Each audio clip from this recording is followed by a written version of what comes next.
Impact అనే word గురించి ఒక చిన్న థాట్ చెప్పి ఒక బ్రీఫ్ మెసేజ్, యూత్ యంగ్ పీపుల్కి సంబంధించినటువంటి ఒక చిన్న మెసేజ్ మీ ముందుంచాలనుకుంటున్నాను. మీకు తెలుసు కదా, 2000లోకి ఎంటర్ అయినప్పుడు మనం యేసు ప్రభు వచ్చిన తర్వాత సెకండ్ మిలీనియం క్రాస్ అయ్యాం, థర్డ్ మిలీనియంలోకి వచ్చాం. అంటే 3వ 1000 years ఇరాలోకి వెళ్ళాం. సో ఎవ్రీ టైం ఒక మిలీనియం క్రాస్ అయిన తర్వాత ఆ 1000 సంవత్సరాల్లో బాగా ప్రభావితం చేసినటువంటి వాళ్ళ యొక్క పేర్లు, లేదా బాగా ప్రభావితం చేసింది ఏంటి అని వాళ్ళు వెతుకులాడుతూ ఉంటారు. మొదటి మిలీనియంలో వాళ్ళు గమనించింది ఏంటంటే, సెకండ్ మిలీనియంలో ప్రింటింగ్ ప్రెస్ ఉన్నదే, ప్రింటింగ్ ప్రెస్ అది that was considered to be the most impacting, చాలా ప్రభావితం. ప్రింట్ మీడియా రావడంతో బాగా ప్రభావం పెరిగింది. Media was the most influential concept in the second millennium. So తర్వాత మనుషులు కూడా ఎంపిక చేసుకుంటూ ఉన్నారు, ఎవరు ఎక్కువ ప్రభావితం చేశారు సెకండ్ మిలీనియంలో, 2000 సంవత్సరాల దాంట్లో. మొదటి 100 మందిలో మహాత్మా గాంధీ పేరు 53వ పేరు ఎక్కడో ఉంది. సో అలాంటి చేశారు. అయితే గత 2000 సంవత్సరాలు ప్రపంచాన్ని బాగా ప్రభావితం చేసింది ఏది అని బాగా వెతుకులాడితే వాళ్ళకి అర్థమైంది ఏంటంటే సార్, క్రిస్టియన్స్గా చర్చ్కి వచ్చేటువంటి వాళ్ళుగా, ప్రస్తుతం అయితే చర్చ్లో ఉన్నారు కదా, కాబట్టి మీరు దాన్ని ఈజీగా ఎంజాయ్ చేయగలుగుతారు. ఏంటంటే ప్రపంచాన్ని బాగా ప్రభావితం చేసింది బైబిల్, బాగా లాస్ట్ 2000 years. చప్పట్ల కోసం కాదు, కానీ ఇప్పుడు కాకినాడ కాజా ఇచ్చామనుకో, చూస్తే ఏమన్నా ఎంజాయ్ చేస్తాం, మరి ఏమవుద్ది కదా. సో బైబిల్కి చప్పట్లు కొడితే ఏముంటుంది, చదివితే ఏమన్నా ఉంటుంది. So Bible was considered to be the most impacting. So పైన వర్డ్స్ రాస్తా ఉన్నారు, how can young man keep his way pure.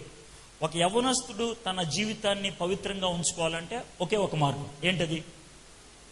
ఇప్పుడు గది చీకటిగా ఉంది, చీకటి పోవాలంటే ఏం చేయాలి?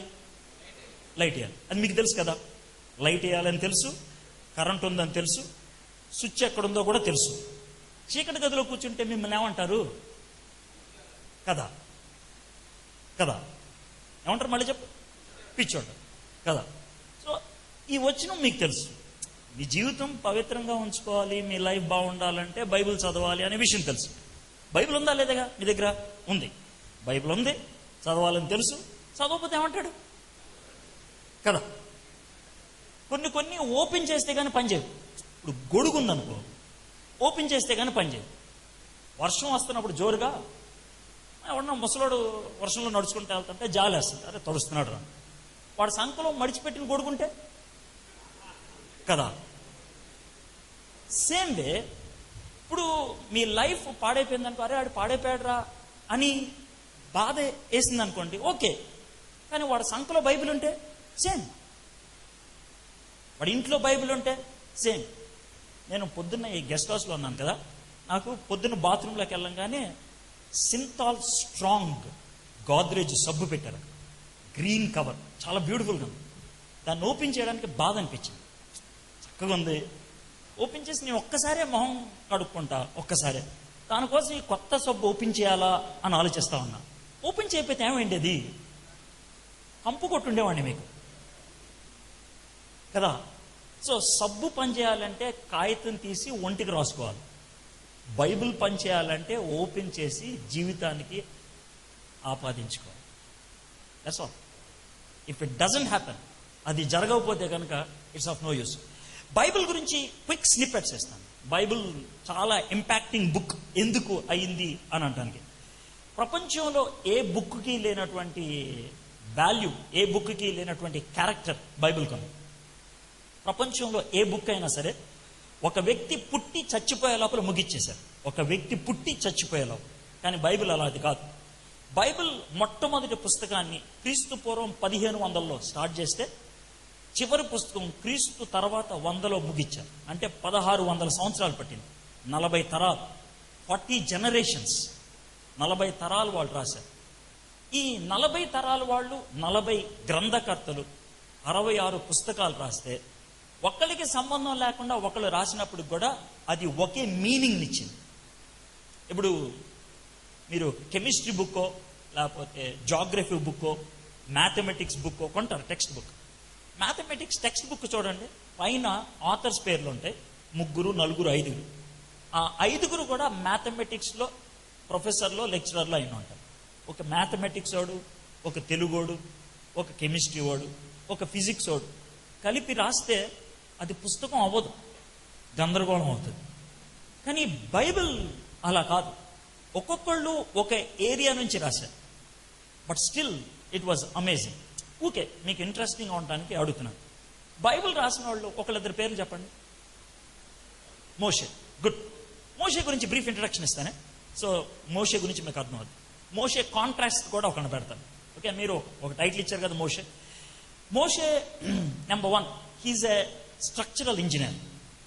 ఏ అంటారేమో, ప్రపంచ వింత అయినటువంటి పిరమిడ్స్ మొత్తం 17, అందులో 2 పిరమిడ్స్కి ఆయన డిజైన్ చేశాడు.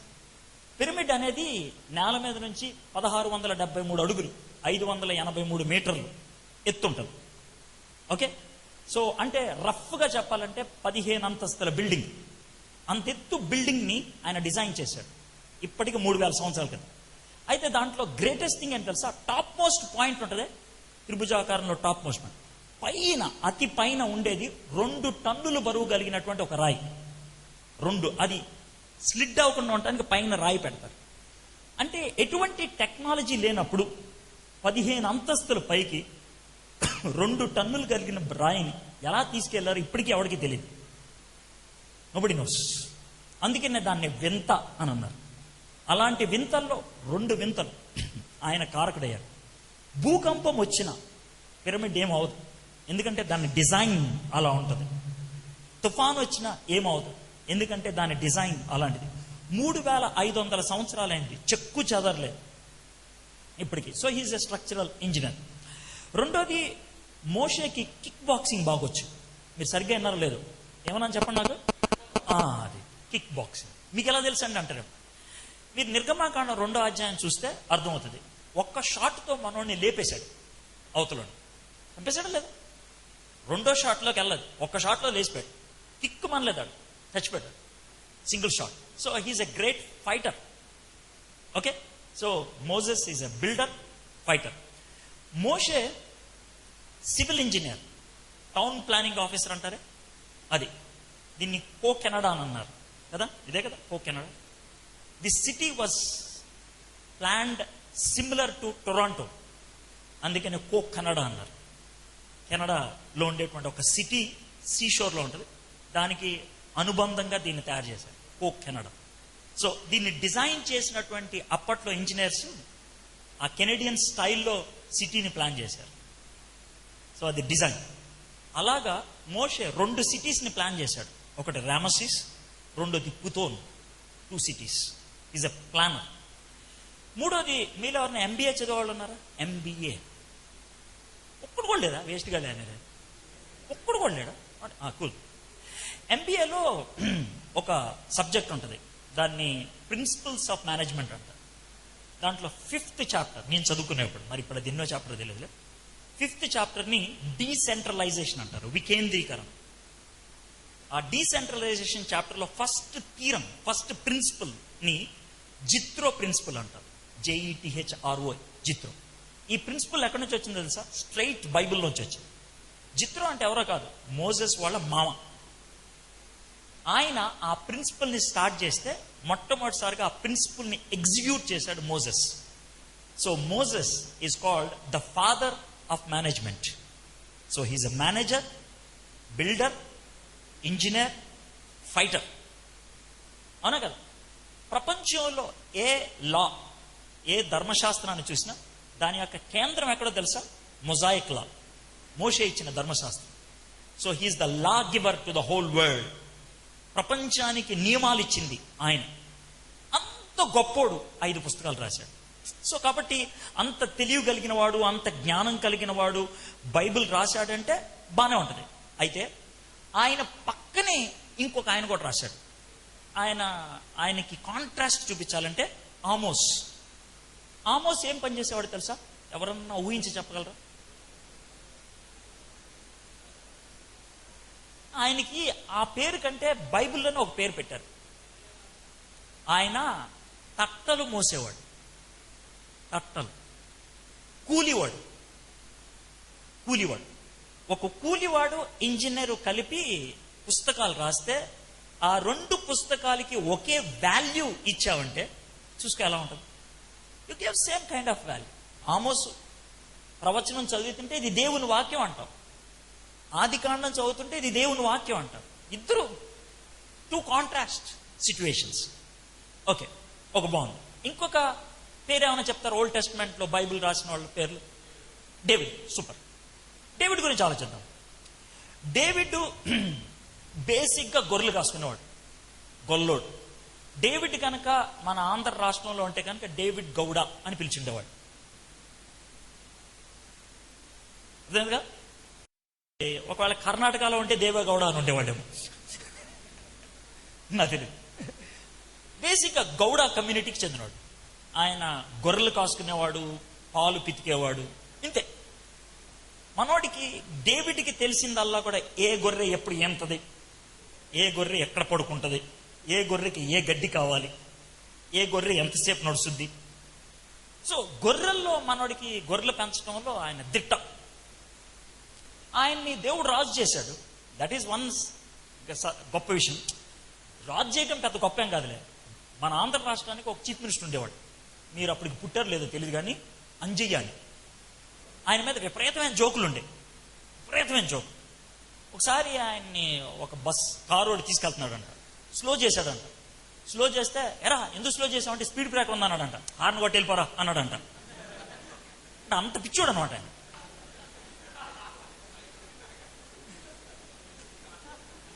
అర్థమైందా? ఆయన మన దేశానికి లేబర్ మినిస్టర్గా ఉంటే హాస్పిటల్కి వెళ్తే లేబర్ రూమ్ అని ఉంది. లేబర్ రూమ్ అంటే ఏంటి తెలుసా? ఆడవాళ్ళు కాన్పుకి ఉపయోగించే రూమ్. లేబర్ రూమ్ అంటే ప్రసవిస్తున్నప్పుడు ప్రసవించడానికి ఒక రూమ్ పెడతారు హాస్పిటల్, దాన్ని లేబర్ రూమ్ అంటారు. ఇదేంటి అన్నాడంట. లేబర్ రూమ్ అంటే మన తరపున ఒక వార్డు ఇక్కడ హాస్పిటల్లో పెట్టారేంటన్నాడంట. సో కాబట్టి అలాంటి వాళ్ళు అయితే పర్లేదు. సో దావీదు రాజు అవడం పెద్ద గొప్ప విషయం కాదు, కానీ అలాంటి దావీదు 73 కీర్తనలు రాశాడు. అందుట్లో కొన్ని సూపర్ హిట్. అయితే దావీదికి కాంట్రాస్ట్ ఎవరో తెలుసా? వాళ్ళ సొంత కొడుకే సొలొమన్. డేవిడ్కి సొలొమన్కి కాంట్రాస్ట్ ఏంటంటారేమో. Solomon is the wisest person ever lived in the world. ప్రపంచంలో జీవించినటువంటి జ్ఞానవంతుల్లో అతి జ్ఞానవంతుడు సొలొమన్. ఇప్పుడు వెలుగును కొలవడానికంటూ కొలబద్ద ఉంటుంది, అదే విధంగా నీటిని కొలవడానికని కొలబద్ద ఉంటుంది, జ్ఞానాన్ని కొలవడానికి కూడా కొలబద్ద ఉంటుంది. దాన్ని ఇంటెలిజెంట్ క్వోషంట్ అంటారు, తెలివితేటను. ఇంటెలిజెంట్ క్వోషన్లో 10 ఈజ్ ద హైయెస్ట్ మార్క్. మన 10th రిజల్ట్, ఇంటర్మీడియట్ రిజల్ట్ వచ్చినప్పుడు 10/10 అంటారే. 10/10 ఎవరికి రాదు ఇంటెలిజెంట్ క్వోషన్. వాళ్ళు వస్తే దేవుడికి ఒక్కడికే రావాలి. అయితే క్లోజెస్ట్ వచ్చింది ఎవరంటే సొలొమన్. 9.8, 10కి 9.8 వచ్చింది సొలొమన్కి. సెకండ్ ప్రైజ్ ఎవరికనంటే Leonardo da Vinci. Thank you.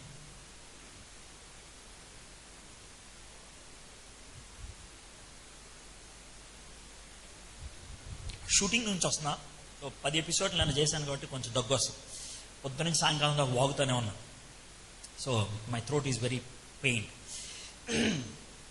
So second ఉన్నది లియోనార్డో డి విన్సీ 9.3. ఓకే, 9.8 అతి జ్ఞానవంతుడైన సొలొమన్, గొర్రెలు పెంచుకునేటువంటి దావీదు. ఇద్దరు పుస్తకాలకి అంతే వాల్యూ ఇస్తాం మనం. ఓల్డ్ టెస్ట్మెంట్ అయిపోయింది. ఒక ఎగ్జాంపుల్స్, 2 ఎగ్జాంపుల్స్. న్యూ టెస్ట్మెంట్లో ఒక రైటర్ పేరు చెప్పండి. Matthew, Paul. Okay, I'll take your word. Matthew కనుక ఈరోజు కాకినాడలో ఉంటే ఆయన్ని సిటిఓ అని ఉండేవాడు. సిటిఓ అంటే ఏంటి తెలుసుగా? Commercial tax officer. అదే ఆయన. Is an officer. సో ఎవరి దగ్గర నుంచి ఎంత రుసుము తీసుకోవాలి, ఎంత ట్యాక్స్ కలెక్ట్ చేయాలి, బిల్స్ ఎలా పే చేయాలి, వాటి విషయంలో ఆయన దిట్ట, కమర్షియల్ ట్యాక్స్ ఆఫీసర్. సో కాకినాడలో ఉన్నటువంటి సిటిఓ, ఉప్పాడలో ఉండేటువంటి చేపలు పట్టేవాడు, ఇద్దరు కలిపి పుస్తకాలు రాస్తే ఎట్లా ఉంటుంది ఆలోచించండి. బట్ పేతురు అదే కదా, పేతురు చేపలు పట్టేవాడు, మాథ్యూ ఏమో ట్యాక్స్ కలెక్టర్. కానీ వాళ్ళిద్దరు పుస్తకాలకి అంతే వాల్యూని మనం ఇచ్చాం. ఓకే, ఇంకొక ఆథర్ పేరు చెప్పండి ఓల్డ్ టెస్ట్మెంట్లో. పాల్ చదువుకునేటువంటి దినాల్లో 3 యూనివర్సిటీస్ ప్రపంచ ప్రఖ్యాతి గడించినాయి. 3 యూనివర్సిటీస్. ఒకటి రోమ్, రెండోది ఏథెన్స్, మూడోది టార్సస్. 3 యూనివర్సిటీస్. అయితే పాల్ టార్సస్ యూనివర్సిటీలో పిహెచ్డి చేశాడు జూయిష్ లా మీద, గెమాలియల్ అనే ప్రొఫెసర్ దగ్గర. So he was a topper, university topper. ఆయనకి 3 లాంగ్వేజెస్ వచ్చు, 3 కంట్రీస్ సిటిజన్షిప్ ఉంది. డ్యూయల్ సిటిజన్షిప్ అంటారు. అంటే ఏంటి తెలుసా? ఇండియా సిటిజన్షిప్ ఉంటుంది, అమెరికాలో కూడా ఉండొచ్చు. ఆయనకి 3 కంట్రీస్ సిటిజన్షిప్ ఉంది. ఆయనకి రోమన్ సిటిజన్షిప్ ఉంది, గ్రీక్ సిటిజన్షిప్ ఉంది, హీబ్రూ సిటిజన్షిప్ ఉంది. అర్థమైందా? సో అంత ప్రభావితమైనటువంటి వ్యక్తి. ఆయన రాశాడు ఒక బుక్. ఆయన పక్కనే రాశాడు యోహాన్ ఒప్పాడోడు. అంటారేమో, యోహాన్ బేసిక్గా ఈ వలలు చినిగిపోతూ ఉంటాయి కదా చేపలు పట్టిన తర్వాత, అవి తీసుకొచ్చి ఆయన మొహాన పడేస్తే వాటిని మళ్ళీ అల్లుతూ ఉంటాడు. అది వలలు అల్లేటువంటి యోహాను, పిహెచ్డి చేసినటువంటి పాలు, సేమ్ వాల్యూ. మీకు అర్థమవుతుంది? దీంతోనే మైండ్ బాగ్లింగ్ అనిపించాలి బైబిల్ అంటే. సూపర్ అనిపించాలి. That's Bible. 66 పుస్తకాలు అలాంటి. ఒకళ్ళకి సంబంధం లేకుండా ఒకళ్ళు రాశారు. పాలు పేతుర్ని, ఏం రాసావా, నువ్వు ఏ చాప్టర్ రాసావు చెప్పు, దాని తర్వాత నేను రాస్తా అని అడిగి రాసింది కాదు. సో ఒకళ్ళతో ఒకళ్ళకి ఏమీ నిమిత్తం లేదు. But that book has Unison ఏంటి తెలుసా? యూనిటీ ఉంది. బైబిల్ మొత్తాన్ని ఇలా పట్టుకుంటే ఒక చాప్టర్కి ఇంకో చాప్టర్కి ఎక్కడ వైవిధ్యం కనబడదు, కాంట్రడిక్షన్ ఉండదు. ఒకదాంతో ఇంకొకటి అరే ఇది తప్పు అని చెప్పేటువంటి పరిస్థితి ఎక్కడ ఉండదు. అందుకనే బైబిల్ని ఒక ఆయన దేంతో పోల్చాడంటే పూసల దండతో పోల్చాడు. ఆడపిల్లలు పూసల దండ వేసుకుంటారు కదా, నాట్ గోల్డ్ చైన్, పూసల దండకున్నటువంటి గొప్పతనం ఏంటి తెలుసా? పూసల దండలో మెయిన్ ఐటమ్ ఏంటి చెప్పండి నాకు? దారం కదా, దారమే ఆధారం. అయితే మీరు ఒక ఆడపిల్లని పూసల దండల షాపు తీసుకెళ్ళి దారం కనబడుతున్నటువంటి ఒక దండ ఇచ్చి కొనుక్కుంటారా? దారం కనబడిచ్చే దండ కొనుక్కుంటారా మీరు? ఎందుకు కొనుక్కోరు? ఊరినాడు క్యాజువల్ ఆన్సర్. ఎందుకు కొనుక్కోరు? దారం కనబడుతుంటే గలీజ్గా ఉంటుంది కదా, అందుకని దారం పీకి పడేస్తే దండే అవదు. దారం కనబడకూడదు, దండ అవ్వాలి. బైబిల్ అలాంటిది. బైబిల్కి ఒక దారం ఉంది, అది బయటకు కనబడదు, తడిమి చూస్తే కనబడుతుంది. పూసలు మాత్రం కనబడతాయి, 66 పూసలు. కానీ దారం ఏంటి తెలుసా? యేసుక్రీస్తు. పాత నిబంధన అంతా కూడా యేసు ప్రభు వస్తాడు అని ప్రవచనం. పాత నిబంధన అంతా యేసు ప్రభు వస్తాడు అని ప్రవచనం. చెప్పండి, మొదటి ప్రవచనం చెప్పండి. ఓకే, 5 చెప్తాను నేను, గుర్తుపెట్టుకోండి చాలు. So that will become the Unison ప్రవచనం. పాత నిబంధన తర్వాత ఉండేది సువార్తలు. 4 సువార్తల్లో యేసుక్రీస్తు యొక్క పరిచయం. చెప్పండి, పరిచయం అంటే యేసు ప్రభు వస్తాడని చెప్పండి. ఆయన పరిచయం. ఓకే, సువార్తల తర్వాత ఉండేది అపోస్తుల కార్యం, యేసుక్రీస్తు యొక్క ప్రచారం. చెప్పండి, 3 చెప్పాను ఇప్పటికి. మొదటిది ఏంటి? ప్రవచనం. రెండోది పరిచయం. మూడోది ప్రచారం. ఓకే, సో అది అయిపోయిన తర్వాత 4వది పత్రికలు. ఈ పత్రికల్లో మనం చూసేది ఏంటంటే ఆయన జీవితాన్ని మనం కలిగి ఉంటే వచ్చేటువంటి ప్రభావం, క్రైస్తవ ప్రభావం, క్రీస్తు ప్రభావం పత్రికల్లో కనబడుతుంది. సో 4వది ప్రభావం. చెప్పండి, చివరి పుస్తకం ప్రకటన గ్రంథం. ప్రకటన గ్రంథం ఏంటి తెలుసా? యేసుక్రీస్తు యొక్క ప్రభుత్వం. చెప్పండి, కింగ్డమ్. 5 పాలు గుర్తున్నా? మొదటిది ప్రవచనం, రెండోది పరిచయం, మూడోది ప్రచారం, 4వది, 5వది సూపర్. That's Bible. ఈజీ గుర్తుపెట్టుకోవచ్చు. ఓకే, 5 నిమిషాలు చెప్పచ్చు. బైబిల్ ఏంట్రా? ఇంతేనండి. This is Bible. So that's the word that can make you pure. ఆ బైబిల్ నిన్ను ప్యూర్గా చేస్తాను. కొంతమంది శాస్త్రవేత్తల గురించి చెప్తానే. అంటే చాలా మంది అనుకుంటారు అంటే బైబిల్ శాస్త్రానికి విరుద్ధం అనుకుంటారు. మైకల్ ఫారడే, మీరు ఎవరన్నా పేరు విన్నారా ఆయన పేరు? Michael Faraday. ఇంజనీరింగ్ చదివే వాళ్ళు ఎంతమంది అన్నారు? Electrical engineering. మైకల్ ఫారడే తెలియదు అని అంటే ఓ పని చేయండి. ఏంటనంటే ఈ పైకి ఎక్కండి, పైకి ఎక్కి చివరి ఎడ్జికి వెళ్ళి కిటికీ తీసుకొని అక్కడి నుంచి దూకేసేయండి. బెస్ట్. చాలా నేను పర్మిషన్ ఇస్తాను, you can go and jump. ఎందుకంటే నేను మైకల్ ఫారడే ఎలక్ట్రోమాగ్నెటిజం అని కనుక్కున్నాడు. మైకల్ ఫారడే గొప్పతనం ఏంటి తెలుసా? ఎలక్ట్రిసిటీ అనేది ఒక విభాగం, మ్యాగ్నెటిజం అనేది ఒక విభాగం. ఆ రెండాటిని కలిపి ఒక డిపార్ట్మెంట్ని స్టార్ట్ చేశాడు. ఎందుకు స్టార్ట్ చేశాడు తెలుసా? మైకల్ ఫారడే ఏమని నమ్మేవాడంటే ఎలక్ట్రిసిటీ కానీ, మ్యాగ్నెటిజం కానీ, గ్రావిటేషన్ కానీ ఇవన్నీ శక్తులు కదా, ఈ శక్తులన్నిటిని యూనిఫై చేసేటువంటి దేవుడు ఉన్నాడు, కాబట్టి వీటిని కలపటానికి ఎక్కడో చోట అవకాశం ఉంటుందని బైబిల్ ద్వారా అర్థం చేసుకున్నాడు అంట. అర్థమైందా? ఎందుకనంటే కలిగినదేదియు ఆయన లేకుండా కలగలేదు. ఆయనకి ఉన్నటువంటి ఇంపార్టెంట్ వచనం, కలిగినదేదియు ఆయన లేకుండా కలగలేదు. ఎలక్ట్రిసిటీ ఆయన ద్వారా వచ్చింది, మ్యాగ్నెటిజం ఆయన ద్వారా వచ్చింది, గ్రావిటేషన్ ఆయన ద్వారా వచ్చింది. కాబట్టి వీటిని కలపగలిగేది ఏదో ఉంటుంది అని ప్రార్థనాపూరితంగా ఆయన బ్రతుకులాడుతూ ఉంటే ఎలక్ట్రోమాగ్నెటిజం వచ్చింది. ఆయన చెప్పిన మాట ఇది. మైకల్ ఫారడే 20 సంవత్సరాలు ప్రెస్బిటేరియన్ చర్చ్లో ఎల్డర్గా పనిచేసేది ఆయన. Is a scientist. అర్థమైందా? రెండో వ్యక్తి లూయిస్ పాస్చర్. లూయిస్ పాస్చర్ కలరాకి టీకా మంది ఉంటుందే కనుక్కుంది ఆయన. మనకి పాలు ప్యాకెట్లు అమ్ముతారు చూసా, పాలు. ఎందుకు తెలుసా? లూయిస్ పాస్చర్ని బట్టి. లూయిస్ పాస్చర్ పాలుని ఇరిగిపోకుండా చేయడానికి ఒక పద్ధతి కనుక్కున్నాడు లూయిస్ పాస్చర్. లూయిస్ పాస్చర్ ఒక మాట చెప్పాడు బైబిల్ గురించి. ఏమన్నాడు తెలుసా? కొంచెం సైన్స్ ఉంటే చాలా మంది, కొంచెం సైన్స్ ఉంటే చాలా మంది నాస్తికులు అవుతారంట. కొంచెం సైన్స్ ఉంటే, ఎక్కువ సైన్స్ ఉంటే దేవుడు ఉన్నాడు అని ఖచ్చితంగా నమ్ముతారు. ఎందుకంటే ప్రతి చోట రీజన్ కనబడుతుంది. ఇది ఎందుకు ఇలా ఉంది, లైట్ ఎందుకు వెలుగుతుంది, ఫ్యాన్ ఎందుకు తిరుగుతుంది, కారణాలు వెతికే వాడికి ఖచ్చితంగా దేవుడి దగ్గరికి వెళ్ళి ఆగిపోవాల్సి వస్తుంది. సో ఇది ఆయన లూయిస్ పాస్చర్. ఐజక్ న్యూటన్ తెలుసా? ఐజక్ న్యూటన్ అన్నారంట దేవుడు ఉన్నాడా అని అడిగారంట ఒకసారి. దేవుడు ఉన్నాడా అన్న దానికి నేను ఒక్క జవాబు ఇస్తే చాలన్నాడు. ఇప్పుడు ఇది ఉంది కదా, కనబడుతుంది రౌండ్, ఇది సూర్యుడు ఎక్కడ, ఇది భూమి యొక్క దాని ఉపరితలం కదా, భూమి యొక్క కక్ష, ఆర్బిట్. ఎప్పుడైనా భూమి దాని కక్షలోంచి అటుగాని ఇటుగాని వెళ్ళిందా? వెళ్ళదు. ఒక్క సంవత్సరం భారతదేశంలో రైల్వేస్ లో యాక్సిడెంట్ అవ్వకుండా ఒక్క సంవత్సరం ఉందా?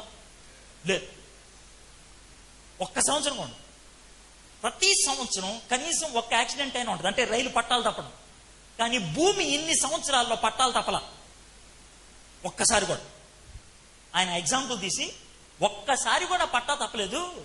ఎందుకు పట్టా తప్పలేదంటే భూమి దాని కక్షలో వెళ్ళడానికి దేవుడు అటు ఇటు చెయ్యి పెట్టుకుంటూ వెళ్ళాడు.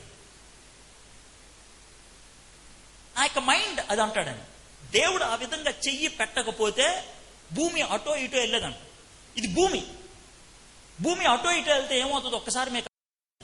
ఇప్పుడు మన భూమి గుండ్రంగా తిరగదు కదా, కోడిగుడ్డ ఆకారంలో ఉంటుంది, ఎలిప్టికల్ షేప్ అంటారు కదా. సో ఈ పాయింట్లో సూర్యుడికి దగ్గర ఉంటుంది, అక్కడ సూర్యుడికి దూరం ఉంటుంది. క్లియర్? సో సూర్యుడికి దగ్గరున్న చోట ఒక్క అడుగు లోనకు వస్తే, ఒక్క అడుగు టెంపరేచర్లో 20 degrees డిఫరెన్స్ వస్తుంది. అంటే ఏంటంటే ఎండాకాలం అతి వేడి ఉన్నప్పుడు 50 degrees ఉంటుంది కదా, అప్పుడు 70 degrees పెరుగుతుంది. 70 degrees పెరిగితే మనుషులు ఎవడన్నా బతుకుంటాడా? కాకినాడ నుంచి అండమాన్ నడుచుకుంటూ వెళ్ళిపోవచ్చు. నిజం.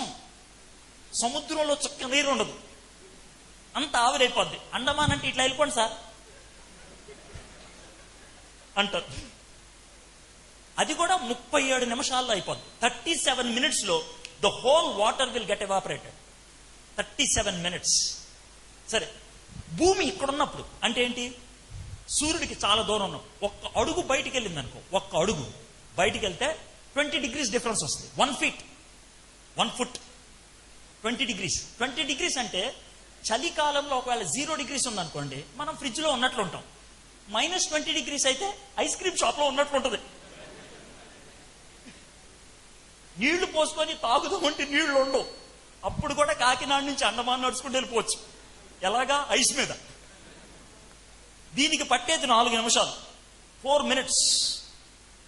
మినిట్స్.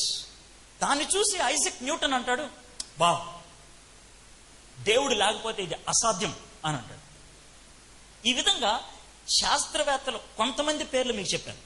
ఆల్బర్ట్ ఐన్స్టీన్ ఏమంటాడు తెలుసా? శాస్త్రం ఉండి మతం లేకపోతే కుంటోడవుతాడు. శాస్త్రం ఉండి మతం లేకపోతే కుంటోడవుతాడు.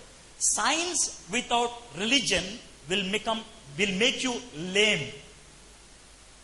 అయితే నువ్వు కేవలం మతాన్నే పట్టుకొని సైన్స్ని వదిలేస్తే యూ విల్ బికమ్ బ్లైండ్, గుడ్డోడు పోతావు.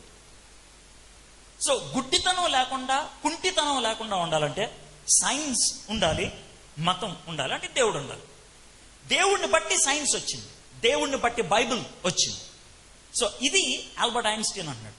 ఈ ఎగ్జాంపుల్స్ మీకు ఎందుకు చెప్తానంటే, మీలో కొంతమందికి కొన్ని పిచ్చి తలంపులు వస్తాయి. ఇది పని పాట లేనోట్రా, అందుకనే ఇది బైబిల్ గురించి ఎట్లా చెప్తున్నాడు అనేసి. నేను పిచ్చోడ్నేం కాదు, జ్ఞానవంతులు చెప్పినటువంటి మాటలు చెప్తున్నాను. మహాజ్ఞానులు వాళ్ళు. Albert Einstein, Isaac Newton, Charles Babbage, Nicolaus Cornelius, Galileo, వీళ్ళంతా కూడా గొప్ప శాస్త్రవేత్తలు. Lord Kelvin, Charles Babbage, Robert Boyle, వీళ్ళంతా ప్రపంచ ప్రఖ్యాతిగాంచినటువంటి శాస్త్రవేత్తలు ఒక పక్కన. ఇంకో పక్కన దేవుణ్ణి బాగా నమ్మినటువంటి వాడు. దేవుడున్నాడు, బైబిల్ వాస్తవం అని నమ్మినటువంటి వాడు. బైబిల్ని చదువుకొని దాన్ని బట్టి దేవుడి గురించి తెలుసుకున్నటువంటి వాడు. సో కాబట్టి మీరు బైబిల్ చదవటం అనేది శాస్త్రానికి పక్కకెళ్ళిపోవటం అని అనుకోవద్దు. దేవుడు బైబిల్ని మన జీవితాన్ని ప్యూరిఫై చేయడానికి ఇచ్చాడు. ఆ విషయం గుర్తుపెట్టు. So Bible has impacted the world like anything. సరే, బైబిల్ ఇంపాక్ట్ అవడానికి ఇంకో కారణం ఉంది. 16వ శతాబ్దంలో ప్రింటింగ్ ప్రెస్ కనుక్కున్న తర్వాత బైబిల్ని అతి ఎక్కువ భాషల్లోకి తర్జుమా చేశారు. ఈరోజు ప్రపంచంలో 6,508 భాషలు ఉన్నాయి. 6,508 భాషలు. భారతదేశంలో 1,652 భాషలు మాట్లాడతారు. భారతదేశంలో 1,652 భాషలు.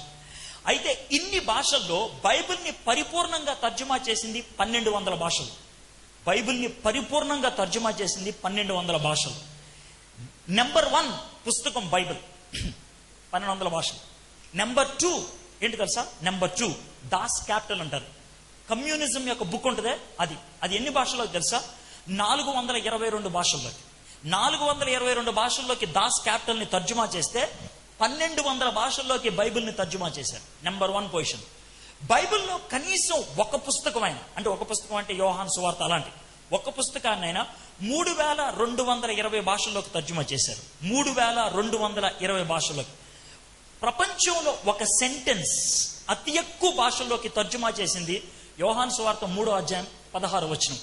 5,000 భాషల్లోకి తర్జుమా చేశారు. 5,000 లాంగ్వేజెస్ ఒక్క వచనాన్ని. So Bible is such a impacting book. Impacting. So మీరు ప్రపంచాన్ని ఇంపాక్ట్ చేయాలంటే బైబిల్ మిమ్మల్ని ఇంపాక్ట్ చేయాలి. మిమ్మల్ని బైబిల్ ఇంపాక్ట్ చేయకుండా మీరు ప్రపంచాన్ని ఇంపాక్ట్ చెయ్యలేరు. You cannot. సరే, ఇంకొక ఎగ్జాంపుల్ చెప్తాను. మీలో కొంతమంది ఏమనుకుంటారంటే, ఏమండి బైబిల్ ఎప్పుడో రాశారండి, అది ఈనాటి పుస్తకం కాదు. కూల్, బైబిల్ ఎప్పుడో రాశారు, కానీ సత్యము అనేది మారదు. It won't change. ఎప్పుడు రాసినప్పటికీ సత్యం సత్యమే. బైబిల్ సైన్స్ పుస్తకం కాదు, కానీ బైబిల్లో సైన్స్ గురించి ఏదైనా ప్రస్తావిస్తే, ఎనీథింగ్ రిలేటెడ్ టు సైన్స్ బైబిల్లో ప్రస్తావిస్తే అది ఎప్పుడు పొరపాటు చెప్పలేదు. I give an example. ఇదివరకు ఏమనుకున్న వాళ్ళు అంటే, భూమి బల్లపరుపుగా ఉండేది, మన చుట్టూ సూర్యుడు చంద్రుడు తిరుగుతున్నారని సూర్యుడిని చంద్రుడిని పూజించేవాళ్ళు. నేను చిన్నప్పుడు ఒక పద్యాన్ని నేర్చుకున్నాను. మీలో ఎవరు నేర్చుకుని ఉండరు ఆ పద్యాన్ని. ఎందుకంటే మీ వయసుకు వచ్చేటప్పటికి ఆ పద్యాన్ని డిలీట్ చేసి పడేశారు. వేస్ట్ అన్నమాట. ఇంతకీ ఏంటి ఆ పద్యం అంటారేమో, చందమామ రావే, జాబిల్లి రావే, కొండెక్కి రావే, గోగిపూలు తేవే, బండి మీద రావే, బంతిపూలు తేవే, తేరు మీద రావే, తేనె పొట్టు తేవే, అన్ని తెచ్చి మా అబ్బాయికి ఇవే. ఎందుకని ఆ పాట పాడారంటే, చందమామ తిరుగుతూ ఉంటది కాబట్టి వస్తుందని. అయితే ఈ తరం వాళ్ళకి కనుక ఆ పాట వినిపిస్తే నవ్వుతారు. ఎందుకు తెలుసా? చందమామ మన దగ్గరికి రాదు, మనమే చందమామ దగ్గరికి వెళ్తాం. It won't come, we will go. అది దేవుడు కాదు, వెళ్తే మనం వెళ్ళాలి. అయితే అప్పట్లో అని అనుకునేవాడు భూమి బల్లపరుపుగా ఉంది తిరిగేదని. భూమి బల్లపరుపుగా లేదు, గుండ్రంగా ఉన్నది అని మొట్టమొదటిసారిగా ప్రతిపాదించినటువంటి వ్యక్తి కోపర్నికస్. ఆ కోపర్నికస్ యొక్క ప్రతిపాదనని తీసుకొని ప్రపంచానికి అందించినటువంటి వ్యక్తి గలీలియో. గలీలియో దాన్ని ప్రతిపాదించినప్పుడు ఆయన వయసు 29 ఏళ్ళు, 29 years. ఆ టైంలో క్రైస్తవ మత నాయకుడు అయినటువంటి పోప్ జాన్ పాల్ అప్పట్లో, రేయ్ ఈ ప్రతిపాదన ఎక్కడైనా చెప్పావా చంపేస్తాం నిన్ను అన్నారు. అంటే గలీలియో నోరు మూసుకున్నాడు, ఎవ్వడికి చెప్పలేదు. ఎందుకనంటే పోప్ అనుకున్నాడు బైబిల్లో భూమి స్థిరముగా ఉన్నదని 137వ కీర్తనలో ఉంటది, కాబట్టి కదల్చబడకుండా ఉంటుందని అన్నాడు. కాబట్టి వీడేమో గుండ్రంగా ఉన్నదని అంటున్నాడు, తిరుగుతున్నదని అంటున్నాడు, ఇది పొరపాటు, బైబిల్కి విరుద్ధం అని నోరు తెరవలేదు. కానీ పొరపాటు కానే కాదు, గలీలియో చెప్పింది వాస్తవమే, బైబిల్ చెప్తుంది కూడా వాస్తవమే. ఎలా అంటేనేమో యెషయా గ్రంథం 40వ అధ్యాయం 22వ వచనంలో ఈ మాట ఉంటుంది. యెషయా 40:22 భూమి యొక్క ఈ ఉపరితలం మీద, సర్కంఫరెన్స్ మీద, ఇంగ్లీష్లో సర్కంఫరెన్స్ అని ఉంటుంది, హీబ్రూ భాషలో కుగ్ అని ఉంటుంది, భూమండలము అని తెలుగులో ఉంటుంది, మండలం రౌండ్. భూమండలము పైన నువ్వు ఆసీనుడిపై ఉన్నావు అని యెషయా 42లో ఉంటుంది. యెషయా 40:22 సో యెషయా గ్రంథం ఎప్పుడు రాశారు? క్రీస్తు పూర్వం 700లో. భూమి గుండ్రంగా ఉందని గలీలియో ఎప్పుడు ప్రతిపాదించాడు? క్రీస్తు శకం 1600లో. అంటే వీళ్ళిద్దరికి గ్యాప్ ఎంత? 2300 సంవత్సరాల క్రితం. 2300 సంవత్సరాల ముందు యెషయా రాశాడు భూమి గుండ్రంగా ఉంటుందని. దాన్ని శాస్త్రం రుజువు చేసింది. ఓకే, దాంట్లో ఎటువంటి డౌట్ లేదు, పక్కాగా. ఓకే, క్రీస్తు శకం 1953లో మానవుణ్ణి తొలిసారిగా అంతరిక్షంలో పెట్టాలనుకున్నప్పుడు, అంతరిక్షంలో పెట్టాలి అనుకున్నప్పుడు అంతరిక్షం దాటి అవతలకి వెళ్తే ఏముంటది అనే ఒక అనుమానం ఉండేది. 1963లో మానవుడు తొలిసారిగా ఈ భూమి యొక్క అట్మాస్ఫియర్ ఉంటుంది, దాన్ని దాటి బయటికి వెళ్ళి అంతరిక్షంలో నడవటం మొదలు పెట్టాడు. అంతరిక్షంలో సో అంతరిక్షంలో నడిచినప్పుడు నేల మీద నడిచినట్లే నడుస్తాడు, ఎందుకంటే అక్కడ ఉండేది వాక్యూమ్ కదా, వాక్యూమ్, శూన్యం ఉంటది. కానీ ఈ విషయాన్ని ఎప్పుడు తెలుసుకున్నాం? 1963లో తెలుసుకున్నాం. యోబు గ్రంథం 26వ అధ్యాయం 7వ వచనంలో ఉంటుంది, భూమిని ఉత్తర ధ్రువాన్న శూన్యములో వేలాడు తీశావు అని రాసాం. యోబు 26:7 భూమిని ఉత్తర ధ్రువాన్న శూన్యములో వేలాడు తీశావు అని ఉంటుంది. You are hanging the earth in the northern segment in the vacuum అని అంటాడు. మై ఫ్రెండ్స్, యోబు గ్రంథం ఎప్పుడు రాశారు? క్రీస్తు పూర్వం 1400లో రాశారు. కనుక్కున్నది ఎప్పుడు? క్రీస్తు శకం 1900. గ్యాప్ ఎంత? 3500 సంవత్సరాలు, 3500 years ముందు రాశారు భూమి అలా ఉంటుందని. ఓకే రైట్, ఇంకా ముందుకు వద్దాం. 1992లో అమెరికన్స్ ఒక యంత్రాన్ని అంతరిక్షంలో పంపించారు, దాని పేరు వాయేజర్ యొక్క గొప్పతనం ఏంటి తెలుసా?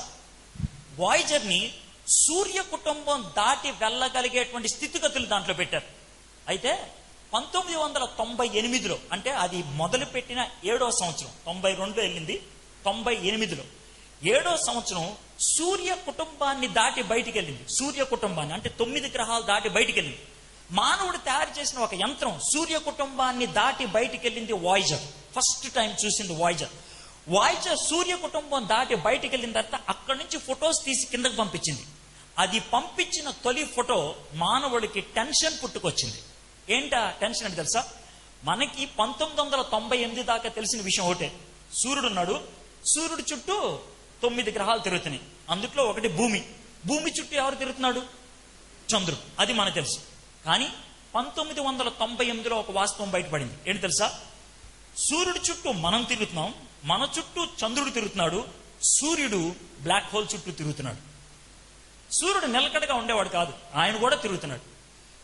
చంద్రుడికి భూమి చుట్టూ తిరగడానికి 30 రోజులు పడితే, భూమికి సూర్యుడి చుట్టూ తిరగడానికి 365 రోజులు 6 గంటలు పడితే, సూర్యుడికి బ్లాక్ హోల్ చుట్టూ తిరగడానికి 4,27,000 సంవత్సరాలు పడుతుంది.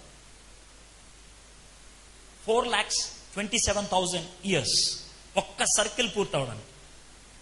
ఇది 1998 సంవత్సరంలో తెలుసుకున్నాం. అయితే ఈ విషయాన్ని కీర్తనాకారుడు 1000 BCలో రాశాడు. 19వ కీర్తన. నువ్వు పెండ్లి కుమారుని వలె, సూర్యుడి గురించి రాస్తున్నాడు, ఒక పక్కన ఆరంభమై ఇంకొక పక్కకు వెళ్తున్నామని. 19వ కీర్తన రాసింది క్రీస్తు పూర్వం 1000లో. ఈ సత్యానికి తెలుసుకుంది క్రీస్తు శకం 2000. ద గ్యాప్ ఇస్ 3000 years, 3000 సంవత్సరాలు. మై ఫ్రెండ్స్, ఇవి చాలదా బైబిల్ గొప్పదని చెప్పడానికి? ఇంకా ఏ పుస్తకానికి ఉంది ఇంత సత్తా? ఏ పుస్తకానికి ఉంది ఇటువంటి ఇంపాక్టింగ్ కాన్సెప్ట్? ఏ పుస్తకానికి లేదు. అయితే అలాంటి శక్తివంతమైన పుస్తకం నీ చేతిలో ఉంది, నీ చేతి. దాని నుంచి నువ్వు ఏమాత్రం శక్తిని పొందలేకపోతున్నావు అంటే ఏమని చెప్పాలి? గ్లూకాన్ డి చేతిలో పట్టుకొని ఎవడైనా వణుక్కుంటూ కింద పడిపోతే ఆయన ఏమంటారు?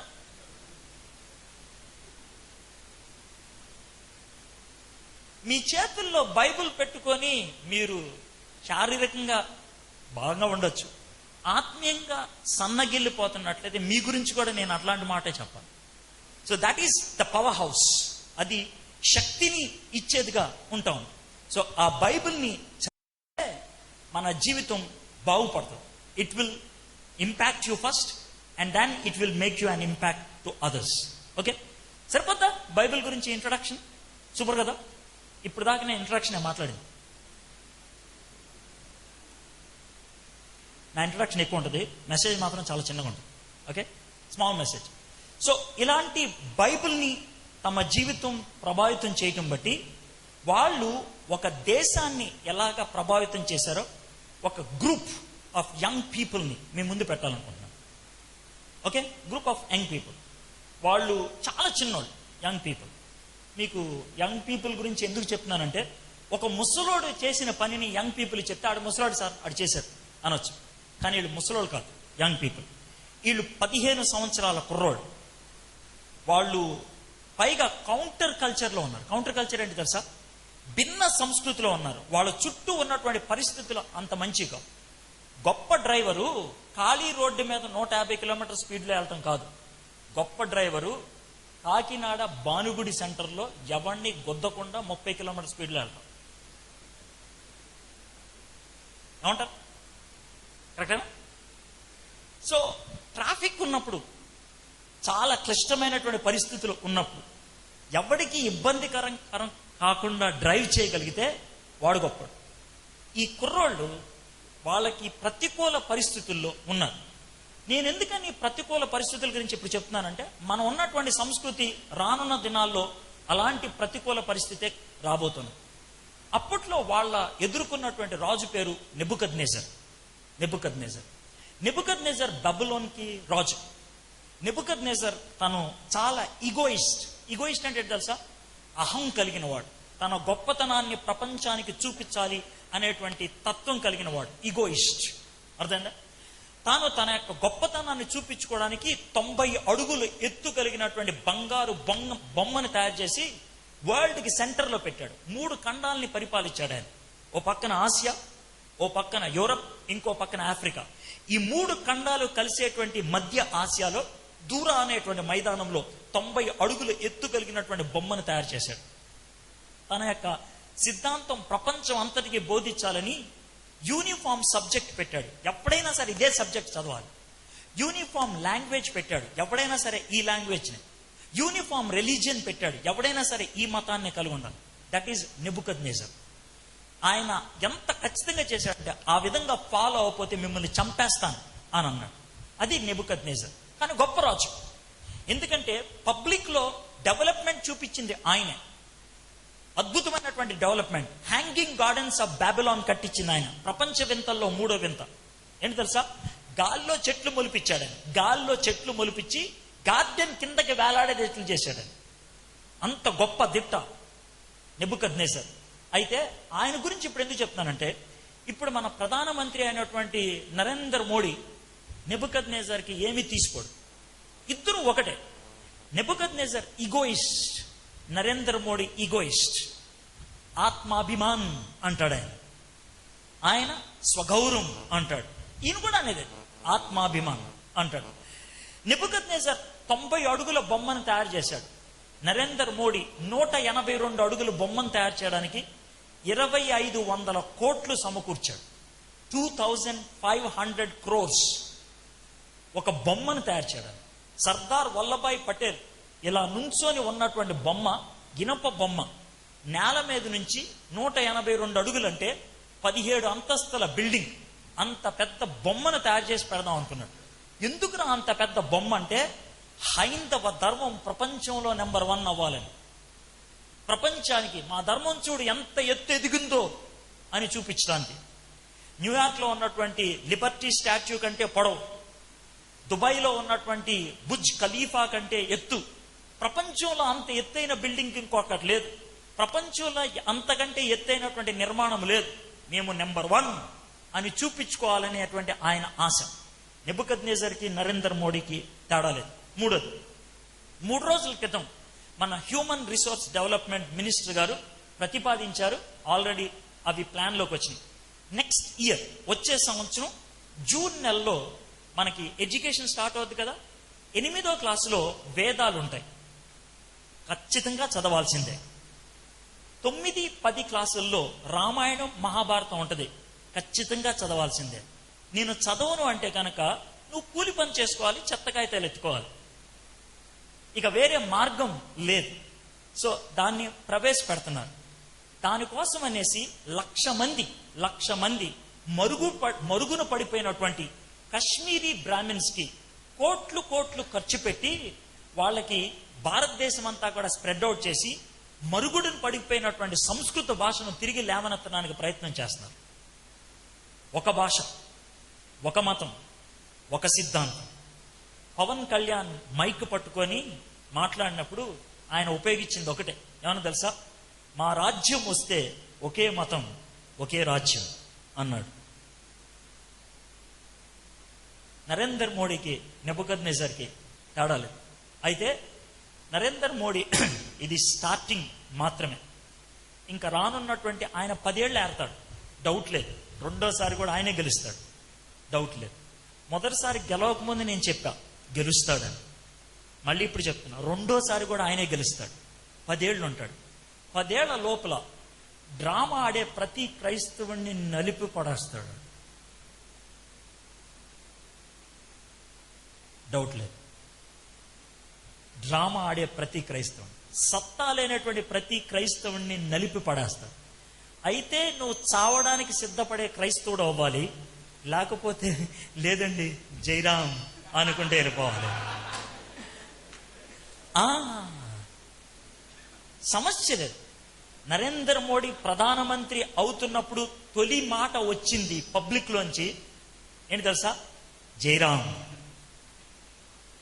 తొలి లైన్ లో కూర్చున్నటువంటి వ్యక్తుల్లో రాహుల్ గాంధీ లేడు, సోనియా గాంధీ లేదు, శ్రీ శ్రీ శ్రీ రవిశంకర్ ఉన్నాడు. మీరు చూడండి, నేనేమి కల్పించి మాట్లాడట్లా. చంద్రబాబు నాయుడికి శ్రీ శ్రీ శ్రీ రవిశంకర్కి ఏమన్నా సంబంధం ఉందా? ఆయన ముఖ్యమంత్రి అవుతున్నప్పుడు ఫ్రంట్ లైన్ లో కూర్చుంది శ్రీ శ్రీ శ్రీ రవిశంకర్. ఆర్ఎస్ఎస్ ని ఆంధ్రప్రదేశ్కి, భారతదేశానికి పరిచయం చేస్తుంది. యోగాని ఒక నూతన కోణంలో పరిచయం చేస్తున్నటువంటి వ్యక్తి శ్రీ శ్రీ శ్రీ రవిశంకర్. అమెరికాలో అతి పురాతనమైనటువంటి చర్చ్ లాస్ ఏంజల్స్ లో ఉండేది. 3 సంవత్సరాల క్రితం 115 సంవత్సరాల ఆ చర్చిని రవిశంకర్ కొనేసి దాన్ని ఒక హైందవ దేవాలయంగా మార్చాడు. టెన్షన్ పడుతుందా? అది మనం జీవిస్తున్నటువంటి ప్రపంచం. కాబట్టి మీరు ఈ రెండాటిలో ఏదో ఒకటి డిసైడ్ అవ్వండి. ప్రైజ్ ద లార్డ్ అని చచ్చిపోతారా, జై శ్రీరామ్ అని వెళ్ళిపోతారా? మధ్యలో మాత్రం ఉండదు. అప్పుడే ఇంపాక్ట్ అవుతారు, లేకపోతే ప్యాక్ చేసుకుని వెళ్ళిపోతారు. మీ ఇష్టం. సో ఒకవేళ ఇంపాక్టింగ్ లైఫ్ ఉండాలంటే అలాంటి పరిస్థితుల్లో జీవించినటువంటి కుర్రోళ్ళ గురించి మీకు చెప్తాను. వాళ్ళు ఎవరో కాదు, దానియేలు, Shadrach, Meshach, Abednego. Okay, so ఆ గ్రంథం ఒకసారి తీస్తారా? దానియేలు గ్రంథం ఒక 3 verses మాత్రమే నేను చదివినిపిస్తాను. జస్ట్ 3 verses, 3 కాన్సెప్ట్స్ మీకు చెప్పేస్తా. Then I will close. That's important. అది నేను చెప్తాను. దానియేలు, ఓకే, డోంట్ వరీ. దానియేలు గ్రంథం 3వ అధ్యాయం. Don't worry. అస్సలు జస్ట్ తీయండి చాలు. తర్వాత ఏం చేయాలి నేను చూస్తాను. 1వ అధ్యాయం 1వ వచనం. దానియేలు గ్రంథం 1వ అధ్యాయం 1వ వచనం. యూదా రాజుకు యెహోయాకీము ఏలుబడిలో 3వ సంవత్సరమున బబులోను రాజుకు నెబుకద్నెజరు యెరూషలేము మీదకి వచ్చి దాన్ని ముట్టడి వేయగా. మీరు ఎప్పుడైనా కథ చెప్పారా? కథలు చెప్పారా? ఎప్పుడైనా కథలు విన్నారా? కథ చెప్పినా కథ విన్నా తొలి పదం ఏంటి చెప్పండి? సూపర్. అనగనగా ఎందుకు ఉపయోగిస్తారు తెలుసా?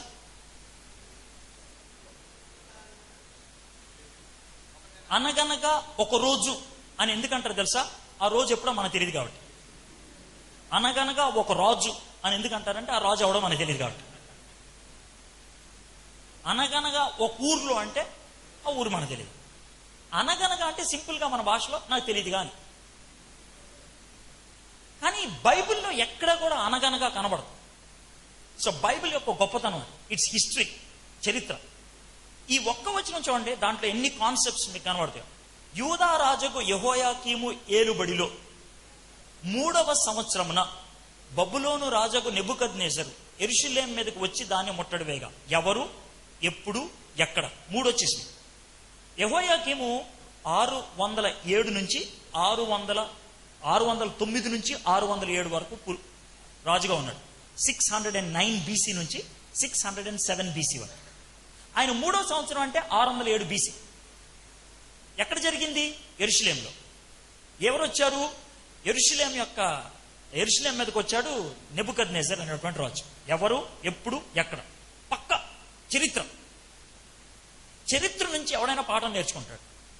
మైకెల్ ఫారడే కనుక్కున్న నియమాన్ని మనం అందరం కూడా ఫాలో అవుతాం. ఐజక్ న్యూటన్ కనుక్కున్నటువంటి సూత్రాన్ని మనం అంతం కూడా ఫాలో అవుతాం. అది చరిత్ర నుంచి ఎవడు నేర్చుకోడో వాడు పిచ్చోడు. చరిత్రలో ఉన్న దాన్ని తిరిగి కనుక్కుంటే, ఇప్పుడు ఫర్ ఎగ్జాంపుల్ ఎవడైనా వచ్చి అరే నేను కెమెరా కొత్త కనుక్కున్నాను రా అంటే ఆయన ఏమంటాడు? పిచ్చోడు అంట. ఎవడో కనుక్కున్నాడు ఆల్రెడీ. దానికోసం నువ్వు ఎక్స్పెరిమెంట్లు చేయాల్సిన అవసరం లేదు. ఆల్రెడీ ఉన్న ఎక్స్పెరిమెంట్ని నువ్వు యూజ్ చేసుకుంటావు. అప్పుడు కొత్త విషయాలు కనుక్కోవడం మొదలు పెడతావు. 3వ అంతస్తు మీదకి వెళ్ళిన తర్వాత 4వ అంతస్తుకి వెళ్తాడు ఎవడైనా. అంతేగాని 4వ అంతస్తు మీదకి వెళ్ళటానికి ఇంకోడెవడు కొత్తగా మెట్లు తయారు చేసుకోడు. ఆడికంటే పిచ్చాడు ఎవడు. ఇప్పుడు 4వ అంతస్తు ఉందండి, మెట్లు ఉన్నాయి. ఉన్న మెట్లు ఎక్కేసి 4వ అంతస్తుకి వెళ్తా కానీ నా అంతటి నేను స్వహస్తాలతో నా యొక్క కష్టంతో నేను పైకి వెళ్తానని ఎవడన్నా మెట్లు తయారు చేసుకుంటే ఆడు ఏమంటారు?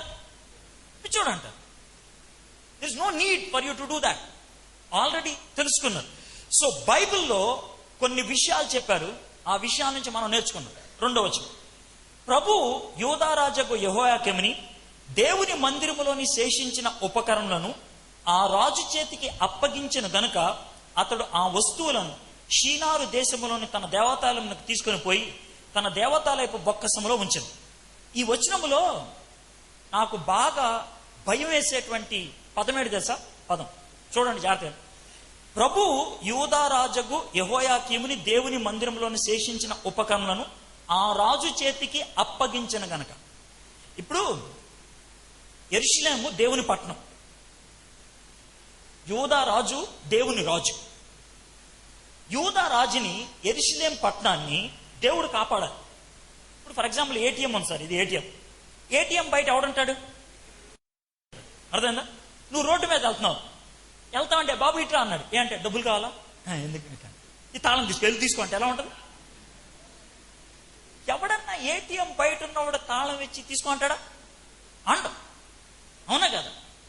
ఇప్పుడు దేవుడు ఇశ్రాయేల్ దేశాన్ని కాపాడేవాడు. దేవుడి గురించి, ఇశ్రాయేల్ దేశం కాపుదల గురించి ఒక డైలాగ్ ఉంటుంది, ఇశ్రాయేలును కాపాడు దేవుడు. సూపర్ డైలాగ్ అండి, బాగా వచ్చింది మీకు. ఆయన అసలు నిద్రపోడు. అలాంటి దేవుడు తీసుకెళ్ళి అరే మామూలు తీసుకెళ్ళి అని అప్పగిచ్చేస్తే ఏంటి అర్థం?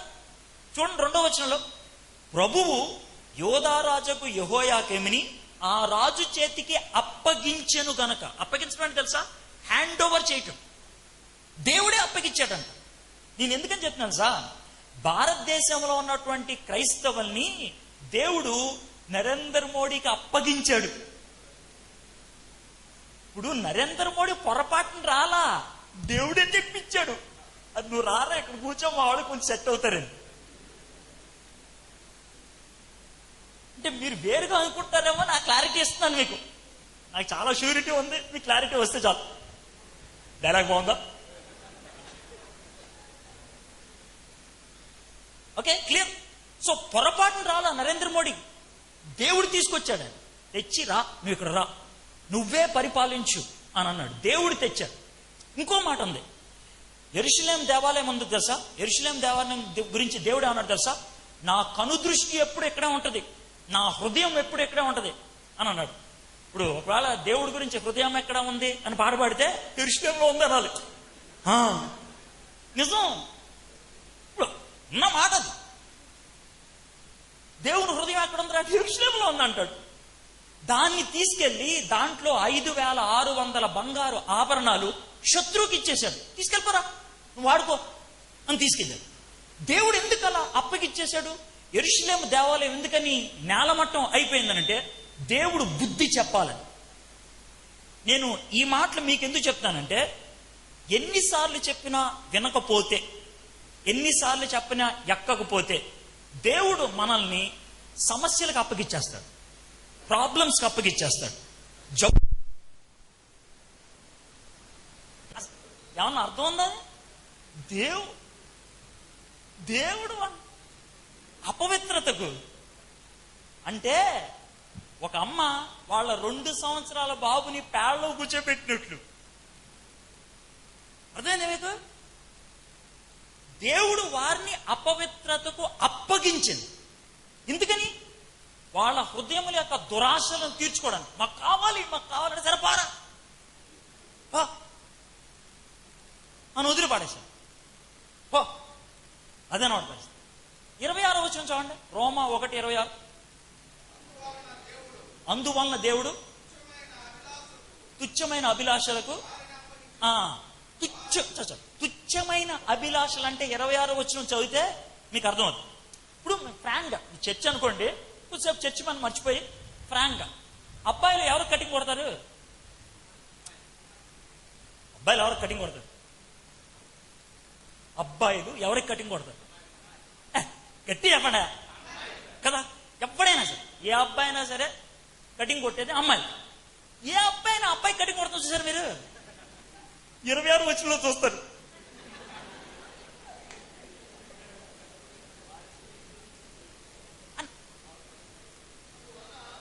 అవసరంలా మీరు చదువుకోండి వాన. అమ్మాయిలు ఎవరికి సైట్ వస్తారు? అబ్బాయిలకి. కానీ 26వ వచనంలో అమ్మాయిలకి సైట్ వేస్తారు. ఇప్పుడు ఒక అమ్మాయి ఇంకో అమ్మాయికి కూడా అప్పేస్తారు. నా సొంత డేలా కాదు ఇది. చూడండి మీరు 26, 27 వచనం. పురుషులతో అవాచ్యమైనది, స్త్రీలతో అవాచ్యమైనది. లెస్బియనిజం, గే, హోమోసెక్షువాలిటీ ఎంత భయంకరం ఆలోచించాం. 2 ఏళ్ల క్రితం భారతదేశంలో లీగలైజ్ చేశారు. ఒక అబ్బాయి ఇంకో అబ్బాయిని పెళ్లి చేసుకుంటానంటే తప్పు కాదు అని రాజ్యాంగం ఇచ్చేసింది. ఒక అమ్మాయి ఇంకో అమ్మాయితో ఉంటానంటే నువ్వెవడో రావడానికి అని అడిగాడు. బస్ స్మితా పాటేల్ అనే హిందీ యాక్ట్రెస్ వాటర్ అనే సినిమా తీసింది. దాంట్లో ఇంకో అమ్మాయితో జీవించడం అంటే ఏంటో సినిమా చూపించింది. సినిమా అది సెకండ్ స్టేజ్. దానివల్ల వచ్చింది ఎయిడ్స్. దానివల్ల ఎంత దరిద్రమైన సంస్కృతి వచ్చిందో తెలుసు. హైదరాబాద్లో 53,000 మంది ఉన్నారు రిజిస్టర్డ్ మెంబర్స్ గే కల్చర్కి సంబంధించిన వాళ్ళు. 53,000 మంది. మీకు తెలియదు, చాప కింద నీరులాగా పాకుతుంది ఈ కల్చర్. ఆపలేదు. దేవుడు వాళ్ళని అప్పగించేశాడు. సంస్కృతి పాడైపోతుంది, సమాజం నాశనం అయిపోతుంది, సంఘం విచ్ఛిన్నమైపోతుంది. దేవుడు ఏం చేస్తాడు? దేవుడు వారిని అప్పగించాడు. అలాంటి కల్చర్ మధ్యన 3వ వచనం చదువుతాం. దానియేలు 1:3. రాజు అశ్వనజు అను తన నపుంసకుల అధిపతిని పిలిపించి అతనికి ఇలాగో ఆజ్ఞాపించను, ఇశ్రాయేలీల రాజ్యవంశంలో ముఖ్యులై లోపము లేని సౌందర్యమును సకల విద్యా ప్రావీణ్యతయు జ్ఞానము కలిగిన తత్వజ్ఞానము తెలిసిన వారై రాజు నగరనందు నిలవదగిన బాలులను రప్పించి కల్దీల విద్యను భాషను వారికి నేర్పము. మరియు రాజు తాను భుజించు ఆహారము నుండి తాను పానము చేయు ద్రాక్షారసములో నుండి అనుదిన భాగము వారికి నియమించి 3 సంవత్సరములు వారిని పోషించి పిమ్మట వారిని తన ఎదుట నిలవబెట్టమన్నట్లు ఆజ్ఞయించాడు. వెల్, ఏమన్నాడంటే రాజు ఫిజికల్ గా బాగుండాలి, మెంటల్ గా స్ట్రాంగ్ గా ఉండాలి, యాప్టిట్యూడ్ లో స్మార్ట్ గా ఉండాలి.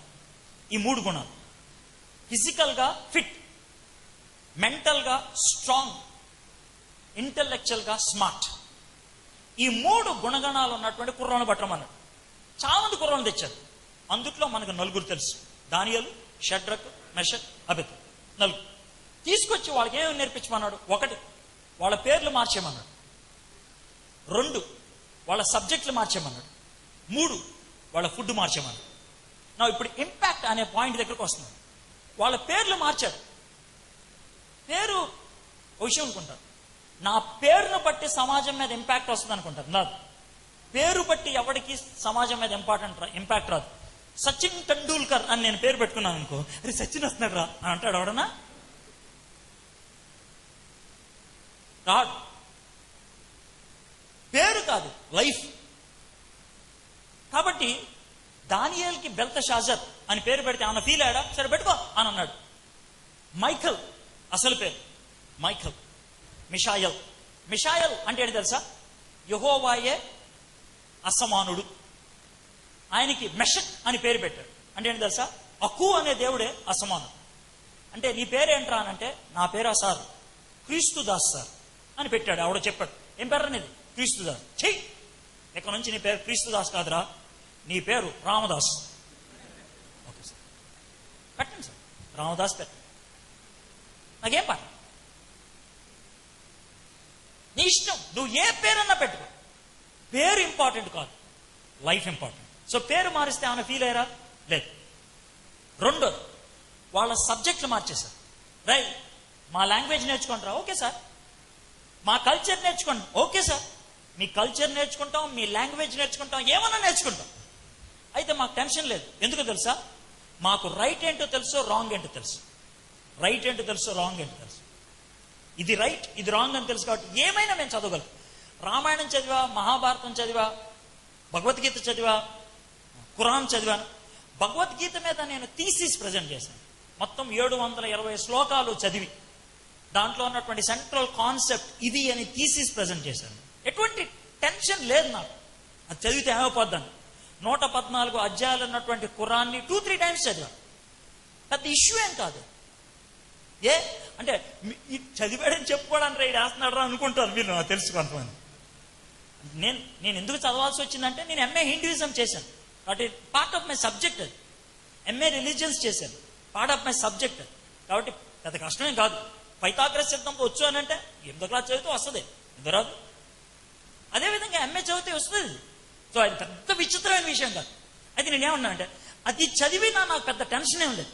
ఎందుకని లేదు అనంటే, దేవుని వాక్యము లోన ఉన్నప్పుడు ఏది రైట్ ఏది రాంగ్ అనేది చాలా స్పష్టంగా మనం చెప్పగలుగుతాం. I give you an example.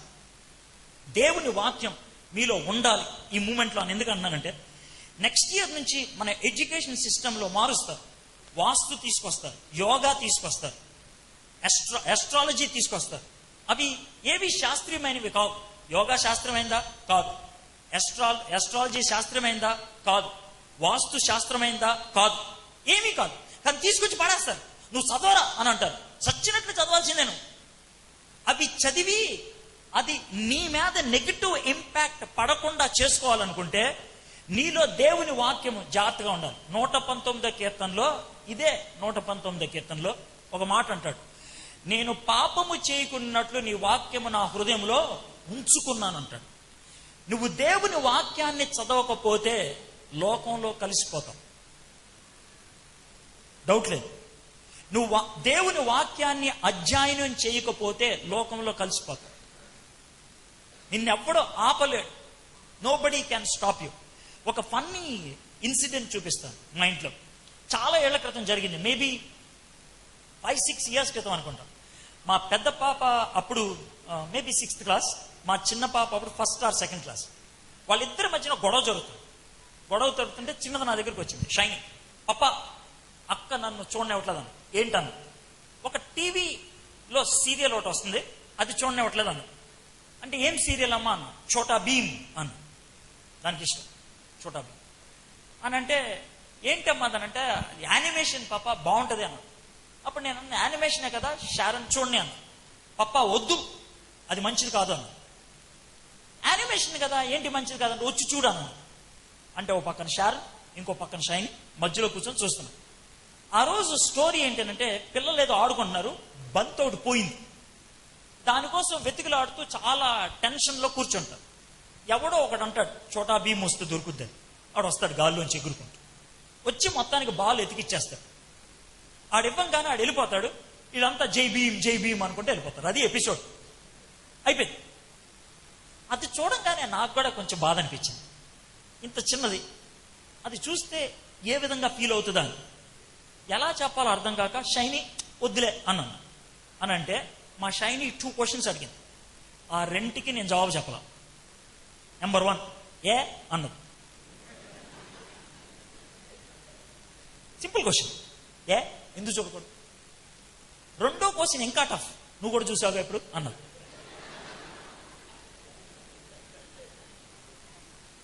Two questions, నాకు 2కి జవాబులు లేవు. ఏం చేయాలి? దాని ఇంకా చూస్తాం. వద్దమ్మా అని అంటే ఎందుకు, why, give me a reason అని అంటే నేనేం చెప్తాను? ఏమని చెప్పాలి? 2వ క్లాస్ చదివేదానికి ఏం రీజన్ చెప్పాలి? అయితే పక్కన ఉన్న షారన్ నేను చెప్తాను. సరే చెప్పాను. షైనీ, పడుకోకముందు ఎవరికి ప్రార్థన చేస్తావు అన్నది. జీసస్. అన్నం తినకముందు ఎవరికి ప్రార్థన చేస్తావు? జీసస్కి. ఎగ్జామ్ రాయకముందు ఎవరికి ప్రార్థన చేస్తావు? జీసస్కి. వీళ్ళు ఎవరికి ప్రార్థన చేశారు? చోటా భీమ్కి. అందుకే వద్దు. మనం జీసస్కి ప్రేయర్ చేసేవాళ్ళం, వాళ్ళు చోటా భీమ్కి ప్రేయర్ చేసేవాళ్ళు. అందుకే వద్దు. బాగుంది ఆన్సర్ నెంబర్. రెండోది, మరి నువ్వు చూసావుగా అంటే ఆవిడేమన్నా, మరి పప్ప చూశాడుగా. దానికి ఇంకా సూపర్ ఆన్సర్ ఇచ్చింది. ఏమందంటే, మా ఇంటికి ఒక పాప వస్తుంది, హెప్సీ అని. అప్పట్లో అది చాలా చిన్నది, 3 years ఉంటుంది అది హెప్సీ. ఇప్పుడు అది 3rd క్లాస్ అని హెప్సీ. అయితే హెప్సీ అంటే షైనీకి చాలా ఇష్టం, వాళ్ళిద్దరు బాగా క్లోజ్గా ఉంటారు. అప్పుడు షారన్ అంది, హెప్సీ నైఫ్ తెలుసు కదా, కత్తి పట్టుకొని వస్తుంది అనుకో, నువ్వు ఎట్లా ఫీల్ అవుతావు అంటే, అమ్మో నాకు చాలా భయం అన్న. ఏ, హెప్సీ నైఫ్ పట్టుకుంటే చిన్నది, నైఫ్తో దాన్ని కోసుకోవచ్చు, నన్ను కోసేయచ్చు, అందుకే నాకు భయం. అదే నైఫ్ మమ్మీ పట్టుకొస్తే కూల్, మమ్మీ చేతిలో నైఫ్ ఉంటే ప్రాబ్లం లేదు. కానీ అదే నైఫ్ హెప్సీ చేతిలోకి వెళ్తే భయం వేస్తుంది. మమ్మీకి హ్యాండిల్ చేయటం వచ్చు, హెప్సీకి హ్యాండిల్ చేయటం రాదు. పప్ప ఈ ఎపిసోడ్ చూసినా ఏమవదు, ఆయనకి హ్యాండిల్ చేయటం వచ్చు, నీకు రాదు, నీకొద్దు.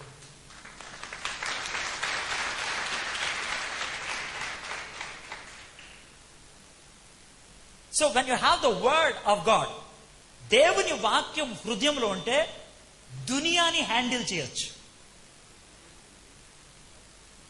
ప్రపంచాన్ని handle. That's the impact of the word of God. దేవుని వాక్యం యొక్క ప్రభావం. సో అది నీలో ఉంటే, దేవుని వాక్యం నీలో ఉంటే, ప్రపంచంలో దేన్నైనా హ్యాండిల్ చేయటం నీకు వస్తుంది. You know how to handle it. So వాళ్ళు అది చేయగలరు. కాబట్టి ఏ లాంగ్వేజ్ అయినా నేర్చుకోవడానికి ఇష్టపడ్డాడు, ఏ కల్చర్ అయినా నేర్చుకోవడానికి ఇష్టపడ్డాడు, ఏ సబ్జెక్ట్ చదవమన్నా ఇష్టపడ్డాడు. ఫ్రెండ్స్, బైబిల్ మీ లైఫ్లో లేకపోతే, బైబిల్ మీ జీవితంలో లేకపోతే కనుక మీరు లోకంలో కలిసిపోతారు. I'll give you one more example for this. పొద్దున్నే లేచారు మీరు, ఎర్లీ మార్నింగ్, ఓకే, మీ ఇంటి పక్కన అయ్యప్ప స్వామి గుడి ఉంది. ఏం గుడి? పొద్దున్నే లేచారు. ఆ రోజు ఎందుకు మెలకు వచ్చిందంటే, అయ్యప్ప స్వామి గుడిలో పూజలు జరుగుతుంది. వాడు మీ ఇంటే స్పీకర్ పెట్టి శరణమయ్యప్ప అని అంటున్నాడు. నువ్వు కళ్ళు తెరవంగానే నీ చెవిలో మొదటిగా పడినటువంటి పదం శరణమయ్యప్ప. ఆ రోజంతా నీ హృదయంలో ఉండేది ఏంటి? నీకు ఇష్టం అది? మరి ఎందుకు ఉంది లోన? నీ చెవులో పడింది, నీకు ఇష్టం లేకపోతే. నేను ఎందుకని ఈ మాట చెప్తున్నానంటే దట్స్ ది ఇంపాక్ట్. నువ్వు గనక పొద్దున్నే లేచి దేవుని వాక్యాన్ని చదవకపోతే ప్రపంచం నిన్ను ప్రభావితం చేస్తుంది. క్లియర్? అర్థం కావట్లేదా? ఇది పైకి వెళ్దాం. ఎందుకు తోసేస్తా అక్కడికి వెళ్ళిన తర్వాత. ఇది కూడా అర్థం కాకపోతే ఎందుకా మీరు ప్యాంటు షర్టు చుడీదార్ వేసుకున్న వాళ్ళు ఎందుకండి? నీ బుర్రలోకి ప్రతి ఉదయం ఏదెళ్తుందో ఆ రోజంతా అది ఇంపాక్ట్ చేస్తుంది. దేవుని వాక్యం లోనికి వెళ్ళకపోతే లోకం వెళ్తుంది. లోకం వెళ్తే లోకం నిన్ను ఏళ్తుంది, లోకం నిన్ను వాడుకుంటుంది. దేవుని వాక్యం వెళ్తే వాక్యం నిన్ను వాడుతుంది. So that's what Daniel, Shadrach, Meshach, Abednego. సరే, వాళ్ళు ఒక్క విషయంకి వచ్చేటప్పటికి నో చెప్పారు. దాన్ని చూసి మనం ముగించింది. 6వ వచనం, యూదుల్లో నుండి దానియేలు, హనన్యా, మిషాయలు, అజర్యా అను వారు వీరిలో నుండిరి. నపుంసకుల అధిపతి దానియేలునకు బెల్తెషాజరనియు, హనన్యాకు షద్రకనియు, మిషాయలునకు మెషకనియు, అజర్యాకు అబెద్నెగో అనియు పేర్లు పెట్టాను. రాజు భుజించు భోజనమును పానము చేయు ద్రాక్షారసమును పుచ్చుకొని తన్ను అపవిత్రపరచుకొనకూడదని దానియేలు ఉద్దేశించి తాను అపవిత్రుడు కాకుండానట్లు వాటిని పుచ్చుకొనకుండా సెలవిమ్మని నపుంసకుల అధిపతిని వేడుకొనగా. నౌ ఎప్పుడైతే ఫుడ్ గురించి మాట్లాడాడు, పేరు okay, subjects okay, but food ఉన్నదే నో, మేము తినం. There are certain things you can accept, but there are certain things you cannot. అది ఎలా వస్తుంది తెలుసా? జ్ఞానం బట్టి. పేరు మార్చుకోండిరా, అందరికీ భారతీయ పేర్లు ఉండాలి, ఓకే సార్, ఏ పేర్లన్నా పెట్టండి. అందరూ వేదాలు చదవాలి, ఓకే సార్, చదువుతాం. కానీ అందరూ రాముని పూజించాలి, నో. అందరూ బొట్లు పెట్టుకోవాలి, నో. అందరూ ప్రసాదాలు తినాలి, నో. కొన్ని చోట్లకు వచ్చేటప్పటికి నేను క్లియర్గా నో చెప్తా, దానియేలు అంటున్నాడు. ఆ విధంగా నో చెప్పితే కనుక చంపేస్తా, చచ్చిపోతాం. That's what I said. చచ్చిపోతాం, మాకేం భయం లేదు. కానీ ఇక్కడ మాత్రం గీత గీసా, ఇది దాటి వెళ్ళను నేను. అయితే ఆయన ఉపయోగించినటువంటి పదం బాగుంటది. రాజు 8వ వచనం, రాజు భుజించు భోజనమును పానము చేయు ద్రాక్షారసను పుచ్చుకొని తన్ను అపవిత్రపరచుకోకూడదని దానియేలు ఉద్దేశించి. ద ఫస్ట్ వర్డ్ ఈజ్ ఉద్దేశం. ఉద్దేశం అంటే ఏంటి తెలుసా? ఒక డెసిషన్. పవిత్రంగా జీవించాలి అనుకునేది ఒక నిర్ణయం. పొద్దున్నే లెగవాలి అనుకునేది ఒక నిర్ణయం. మీలో స్నానం చేసి ఉంటారు కొంతమంది, అందరు చేసి ఉండకపోవట్లేదు. అయితే స్నానం అనుకోకుండా చేస్తాడు ఎవడన్నా? చెప్పండి నాకు. ఎప్పుడు చేయకూడదు అనుకోకుండా. అనుకోని స్నానం చేస్తాడు. శారీరక శుద్ధి అనుకుంటే ఎలా వస్తుందో ఆత్మీయ శుద్ధి కూడా అనుకుంటే వస్తుంది, ఊరికినే రాదు. You have to make a decision. ఖచ్చితంగా మీ మైండ్లోకి ఇది వెళ్ళాలి. కొన్ని దినాలైతే అదే సర్దుకుపోద్దులే, అది సినిమా డైలాగ్. పెళ్ళైతే ఆడు బాగుపడతాడులే, అది సీరియల్లో డైలాగ్. పెద్దోడైతే సెట్ అయిపోతాడులే, అది సినిమా డైలాగ్. జీవితంలో నువ్వు సెట్ అవ్వాలి అంటే, పవిత్రంగా జీవించాలి అనుకుంటే ఇక్కడ డిసైడ్ అవ్వాలి. ఇక్కడ అది ఆయన అంటుంది ఉద్దేశించి. He made a decision. So impacting life is a decision. Bible నన్ను ఇంపాక్ట్ చేయాలి, నేను సమాజాన్ని ఇంపాక్ట్ చేయాలి, ఇట్స్ ఎ డెసిషన్. డానియేల్ గురించి ఇందాక చాలా మంది మాట్లాడుతున్నాను కదా. డానియేల్ నువ్వు చాలా గొప్పడు. ఎందుకు తెలుసా? నీ మెమోరియల్ సిరీస్ ఎలా ఉంటుందో తెలియదు, కానీ ఈరోజు అలాగే అనిపించింది నాకు. అంటే ఒకళ్ళ తర్వాత ఒకళ్ళు డానియేల్ అది, దానియేల్ ఇది, దానియేల్ ఇది అని అంటే డానియేల్ రాజే కదా చెప్పారు. చెప్తామంటే నాకు అనిపించింది మనం చచ్చిపోయిన తర్వాత కూడా అందరూ అలాగే చెప్తారు కదా అని. మెమోరియల్ సర్వీస్ సరదాగా అన్నది. ఓకే, డానియేల్ ఈ కాన్సెప్ట్ అనుకోకుండా వచ్చిందా? It's a decision, it's a struggle. దానికి బయట చెప్పలేకపోవచ్చు, కానీ చాలా ఆటుపోట్లు ఎదుర్కొని ఉండొచ్చు. అన్న క్లియర్? నువ్వు కావాలని తల పక్కర్లా. True true. సో పవిత్రంగా జీవించాలి అని అనుకోవటం అనేది భానుగుడి సెంటర్లో మోటార్ సైకిల్ నడిపించాలి అన్న దాంతో సమానం. It's difficult, it has so many obstacles. Daniel అలాగ డిసైడ్ చేశాడు, నేను పవిత్రంగా ఉండాలి అని. ఆ తర్వాత 8వ వచనం, రాజు భుజించు భోజనమును పానం చేయి ద్రాక్షారసం పుచ్చుకొని తన్ను అపవిత్రపరచుకొనకూడదని దానియేలు ఉద్దేశించి, నెక్స్ట్, తాను అపవిత్రుడు కాకుండానట్లు వాటిని పుచ్చుకొనకుండా సెలవిమ్మని నపుంసకుల అధిపతిని వేడుకొనగా. ఒకటి డెసిషన్, రెండోది డిక్లరేషన్. మొదటిది డెసిషన్, నిర్ణయించాడు. రెండోది ఏం చేశాడు తెలుసా? వాడి దగ్గరికి వెళ్ళి డిక్లేర్ చేశాడు. సార్, నేను తినకూడదని డిసైడ్ చేసుకున్నానండి అని చెప్పాడు.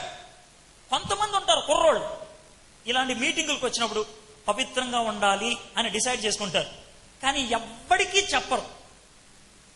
చెప్పకపోతే ప్రాబ్లం ఉంటుంది, యూత్కు ఉండేటువంటి ప్రాబ్లం. నేను మారు మనసు పొందినటువంటి తొలి దినాల్లో ఒక ప్రాబ్లం నేను ఫేస్ చేసింది మీకు చెప్తాను. నేను బాగా సినిమాలు చూసేవాడిని. విజయశాంతి ఫ్యాన్స్ అసోసియేషన్కి సెక్రటరీ మా ఊర్లో, అర్థమైందా? ఏలూరులో విజయశాంతి ఫ్యాన్స్ అసోసియేషన్కి సెక్రటరీ. అయితే నేను మారు మనసు పొందినటువంటి తొలి దినాల్లో విజయశాంతి చిరంజీవి నటించిన ఒక సినిమా వచ్చింది. సో ఫ్యాన్స్ అసోసియేషన్ టికెట్లు వస్తాయి కదా, వచ్చేసింది. కుర్రోళ్ళు ముందు రోజు చెప్పారు, అరే టికెట్లు వచ్చినారా, పొద్దున్న 9 గంటలకు రెడీగా ఉండాలి. అయితే అప్పటికి మారు మనసు పొంది 15 రోజులు అయింది. నేను డిసైడ్ అయిపోయా సినిమాలకు వెళ్ళకూడదు అని. ఓకే, కానీ ఎవ్వడికి చెప్పాలి. అందుకే ఆఫర్ వచ్చింది, టికెట్లు వచ్చినాయి. పోనీ అప్పుడైనా చెప్పానా? చెప్పలా. పొద్దున్న వచ్చేసారు, అరే పదరా రెడీ, టికెట్లు ఏంటి, ఇంకేంటి స్నానం చేయలేదంటే, త్వరగా తయారు రెడీ అయిపోయి వెళ్ళిపోదాను. అంటే నేను సినిమాకి వెళ్ళకూడదని డిసైడ్ అయ్యాను కదా, కాబట్టి చాలా తెలివిగా ఆలోచించి ఇవాళ తలనొప్పి కొందరా రాలేనరా అన్నా.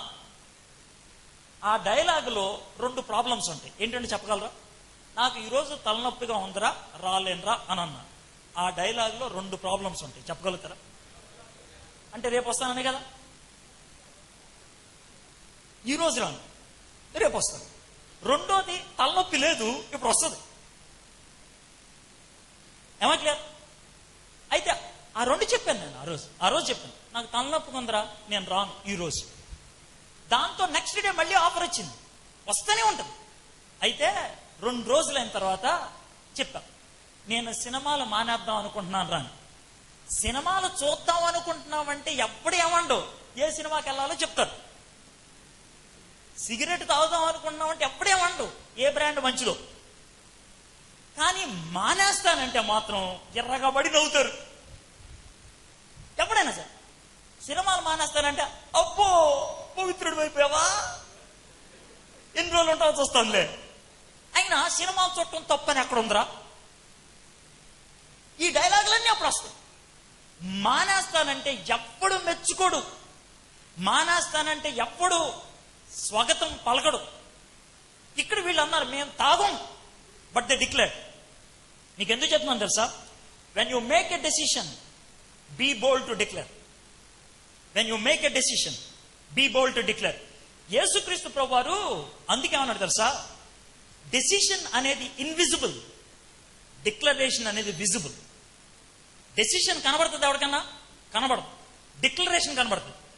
మారు మనసు పొందాను ఎవరికైనా తెలుసుద్దా? బాప్తిసం పొందాను, ఇది డెసిషన్, అది డిక్లరేషన్. అందుకనే మారు మనసుకు తగిన ఫలాన్ని కలిగి ఉండండి అని అన్నాడు. మారు మనసు అది రూట్ అయితే ఫలము అనేది ఫ్రూట్. సో రూట్ మారితే ఏం మారుతుంది? ఫ్రూట్ మారుతుంది. అయితే కొంతమంది క్రైస్తవులు ఉంటారు, వాళ్ళు క్రిస్మస్ చెట్టు లాగా ఉంటారు. క్రిస్మస్ చెట్టు యొక్క గొప్పతనం ఏంటి తెలుసా? చెట్టుకి గ్రీటింగ్ కార్డ్స్ తగిలిస్తారే, అలాగ కొన్ని తగిలించుకుంటారు. ఆడవాళ్ళు ఇలాగ వేసుకొని, మగవాళ్ళు ఇలా అది తగిలించుకోరు, పవిత్రత తగిలించుకుంటారు. కొంతమంది, అంటే వీళ్ళ గురించి కాదు, కొంతమంది వర్షిప్ నడిపించడానికి వస్తారు, చెయ్యలా పెట్టే స్తోత్రం స్తోత్రం అని అద్భుతంగా ఆరాధన నడిపిస్తారు. ఆ పక్కన మా దమ్ము కొడతారు. నేను చూసా చాలా మంది. I have seen. హైదరాబాద్లో ఒక మెగా యూత్ ఫెస్ట్లో అడిగా, గుండె మీద చెయ్యేసుకొని ఇక్కడ ఈరోజు వర్షిప్ లీడ్ చేసిన వాళ్ళలో ఎంతమంది చెప్పగలరా నేను బార్లకు వెళ్ళి వాయించనని, నేను క్లబ్బులకి వెళ్ళి వాయించనని అని అంటే తలంచుకున్నారు. వాళ్ళు తలంచుకున్నారు. అలా అన్నందుకు ఏమన్నారు తెలుసు? అరే మళ్ళీ నిన్ను ప్రసంగానికి పిలవర్రా అన్నారు. వరుసగా 2 ఏళ్ళు పిలిచారు అదే చర్చికి. డౌట్ లేకుండా గుండె మీద చేసుకొని చెప్పండి రా, మీలో సగం మందిని క్లబ్బుల్లో చూశాను నేనన్నా అంటే ఒకడు అంటాడు, అన్న నువ్వు క్లబ్బులకి వెళ్తావు అన్నాడు. వెళ్తా, నేను వెళ్తా. నేను వెళ్ళే పద్ధతి వేరు, నువ్వు వెళ్ళే పద్ధతి వేరు. నువ్వు కొడతానికి వెళ్తావు, నేను ప్రభావం చూపించడానికి వెళ్తా. నీలాంటి వాడిని చూడటాను చూశా అని ఒకళ్ళిద్దరిని, తమ్ముడు నువ్వు ఆ బార్కి వెళ్తావు కదా, నువ్వు ఈ క్లబ్కి వెళ్తావు కదా, మరి ఎందుకు రేదంతా drama?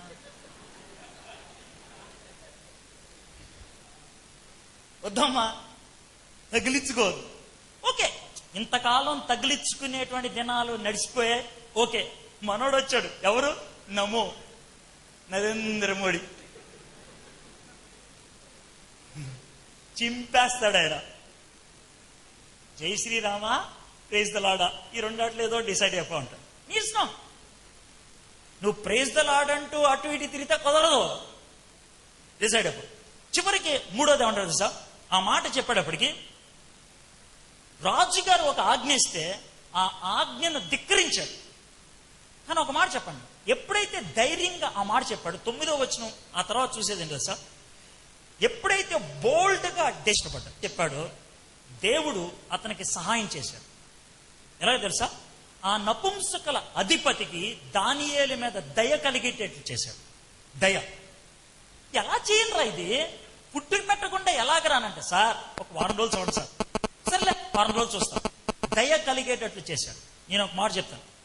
If you make a decision and if you declare the decision, remember God will help you. దేవుడు సహాయం చేస్తాడు. He will not leave you alone. మిమ్మల్ని ఒంటరిగా విడిచిపెట్టడు. దేవుడు మీకు తోడుగా ఉంటాడు. ప్రభావితమైనటువంటి జీవితం జీవించే వాళ్ళని దేవుడు విడిచిపెట్టడు. షడ్రక్, మెషక్, అబెద్నెగో అగ్నిగుండంలోకి వెళ్ళారా? కానీ అగ్ని ఏమైనా చేయగలిగిందా? లేదు. దానియేలు సింహాల బోన్లోకి వెళ్ళాడా? సింహాలు ఏమన్నా చేయగలిగా? లేదు. బోను తీయడు, అగ్ని ఆర్పడు, కానీ నీకేం కాకుండా చేస్తాడా? నరేంద్ర మోడీ అక్కడే ఉంటాడు. వాడు వాడికి బుద్ధి చెప్పడానికి నువ్వు ఉంటావు. అమ్మా క్లియర్? కాబట్టి ప్రభా నరేంద్ర మోడీని దింపే అని అడొద్దు, నన్ను లేపు అని అడుగు.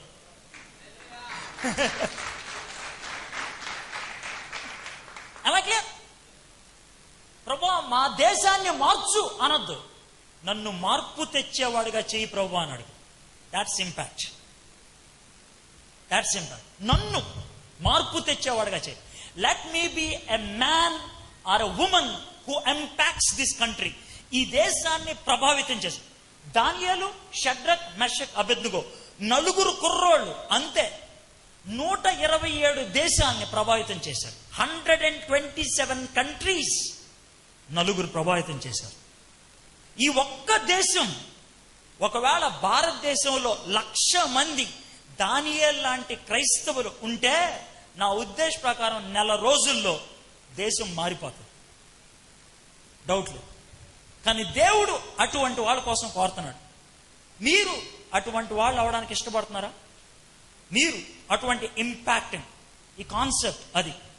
దానియేలు ఆ విధంగా ఇంపాక్టింగ్ ఎందుకు అవ్వడు తెలుసా? పవిత్రంగా జీవించాలని డిసైడ్ అయ్యాడు. ఆ డెసిషన్ని డిక్లేర్ చేశాడు.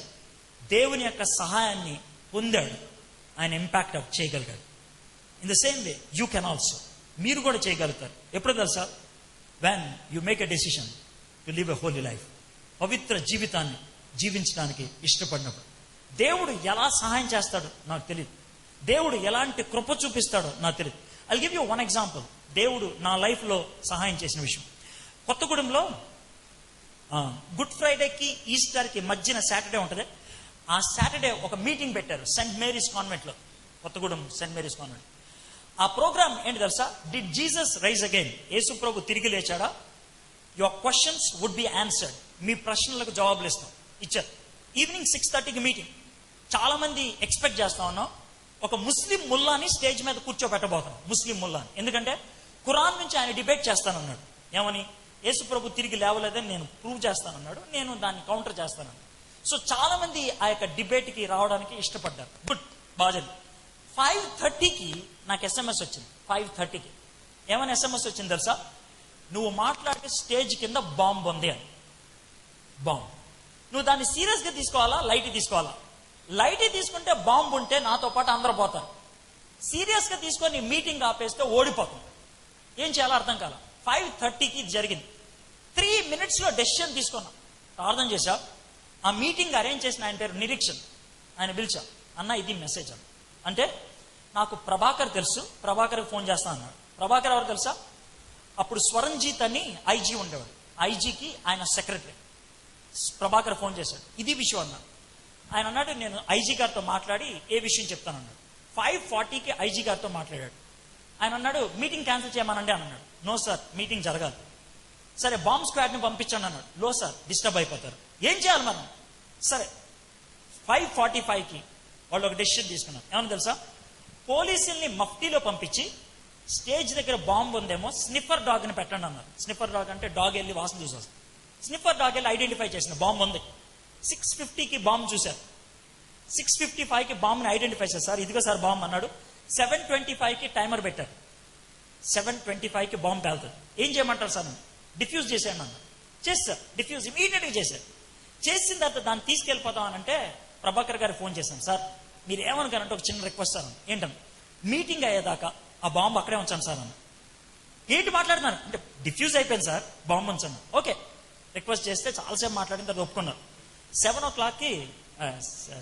o'clock కనుక మీటింగ్ స్టార్ట్ అయింది. బాంబు మాత్రం స్టేజ్ కింద ఉంది. మా కుర్రోళ్ళకి ఒక మాట చెప్పాను. ఏమని తెలుసా? మెసేజ్ అయిపోద్ది, నేను క్వశ్చన్స్కి ఆన్సర్స్ ఇస్తా. చివర ఇదే ఇక లాస్ట్ క్వశ్చన్ అనుకున్నప్పుడు ఒక క్వశ్చన్ అడగంటారా అన్న. ఏంటన్నా? యేసు ప్రభు సజీవుడు అంటానికి ఒక రుజువు ఇవ్వండి అని అడగండి అని అన్నా. అంతే, ఆ క్వశ్చన్ అడగండి, నేను చూసుకుంటాను తర్వాత అన్నా. అంటే అడిగారు, ఇదే లాస్ట్ క్వశ్చన్ అని స్టేజ్ మీదకి వచ్చి ఒకటి, సార్ యేసు ప్రభు సజీవుడు అంటానికి ఒక లైవ్ ఎవిడెన్స్ ఏమన్నా ఇవ్వగలరా అన్న. ఒక లైవ్, ఇది చూడండి, ఇంతకంటే ఇంకేమైనా కావాలా అని చూపించగలిగేది ఏదైనా ఉందా అని అన్నారు. అంటే ఎస్ అని అన్నా. అని స్టేజ్ కిందకి వెళ్ళిపోయాను. అందరూ చూస్తున్నారు ఇది ఎందుకు వెళ్ళిపోతున్నారని. స్టేజ్ కిందకి వెళ్ళి కింద నుంచి బాంబు తీశాను, బయట చూపించా. ఇది 7:25కి పెట్టారు బాంబర్. 7:25కి ఇది పేలితే నాతో పాటు మొత్తం మీరందరూ లేచి ఉండేవాడు. యేసు ప్రభు ఉన్నాడు కాబట్టి మనం అందరం ఇంకా బతుకున్నాం అన్నా.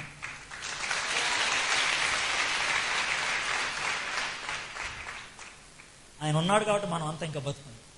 Friends, when you make a decision, when you want to live for God and when you are living for God, you will see miracles happening in your life. నీ జీవితంలో అద్భుతాలు జరగటం చూస్తూ ఉంటాం. Your life will become an impact. నీ జీవితం ఇతరుల మీద అలాంటి ప్రభావాన్ని చూపించగలుగుతుంది. సో దేవుని వాక్యాన్ని చదవాలి, పవిత్రంగా జీవించడానికి నిర్ణయించుకోవాలి, ఆ డెసిషన్స్ని బహిర్గతం చేయాలి. ఈ 3 చేసినప్పుడు you will become an impactor. ఇతరులను ప్రభావితం చేసే వ్యక్తులు అవుతారు. So after listening to this, నేనేదో పెద్ద ఇమోషనల్ ఎండింగ్ ఇవ్వదలుచుకోవట్లేదు. ఇదంతా కుర్రోళ్ళు, యంగ్ పీపుల్. ఇలాంటి మెసేజ్ విన్న తర్వాత you try to take a decision. మీరే ఒక నిర్ణయం తీసుకోండి. ప్రభా, నేను నీ కోసం జీవిస్తాను, నేను ప్రభావితం చూపించే వ్యక్తిగా నేను ఉంటాను ప్రభా, పవిత్రంగా జీవించడానికి నిర్ణయం తీసుకుంటాను ప్రభా. You take a decision and you tell it to God. తలొంచండి, కళ్ళు మూసుకోండి. Can I ask the worship team to come here? మనం పాడినటువంటి ఈ మాటలు ఒకసారి నెమ్మదిగా మనం చెప్పుకుందాం. Let this be our prayer. నిన్నే ప్రేమిస్తాను యేసయ్యా, నే వెనుదిరిగాను. ఎవరు భయపెట్టినా, ఎలాంటి పరిస్థితులు వచ్చినా నేను వెనుదిరిగాను. నీరసించకుండా నేను వెళ్ళాలంటే ఒకటే ఒక మార్గం ప్రభా, నీ వాక్యం నన్ను బలపరచాలి. నీ వాక్యాన్ని చదువుతాను ప్రభా, నీ బిడ్డగా నేను జీవిస్తాను ప్రభా, నీ సన్నిధిలో నేను ఉంటాను ప్రభా. రోజుకి 24 గంటలు, గంటకు 1 నిమిషం చొప్పున 24 నిమిషాలు, 24 నిమిషాలు ప్రతిరోజు ఉదయాన్ని తొలి 24 నిమిషాలు, తొలి 24 నిమిషాలు నీకు ఇస్తాను ప్రభా. నీ వాక్యం చదువుతాను, ప్రార్థన చేసుకుంటాను. ఫస్ట్ 24 minutes దేవునితో అటువంటి నిబంధన చేసుకుంటావు. చాలా ప్రాక్టికల్గా నీ ముందు పెడుతున్నాను. రానున్న 10 రోజులు ఆ విధంగా చేయగలిగితే, నీ లైఫ్లో మార్పు రాకపోతే నన్ను అడుగు. తొలి 24 నిమిషాలు చాలు, 24 minutes దేవుని వాక్యాన్ని ధ్యానం చేసి నీ హృదయాన్ని వాక్యంతో నింపుకొని దేవుని సన్నిధిలో ప్రార్థన చేసి నీ మనసును దేవుని సన్నిధితో నింపుకొని రోజులోకి ప్రవేశించినప్పుడు ఖచ్చితంగా నువ్వు ఇతరులను ప్రభావితం చేయగలుగుతావు.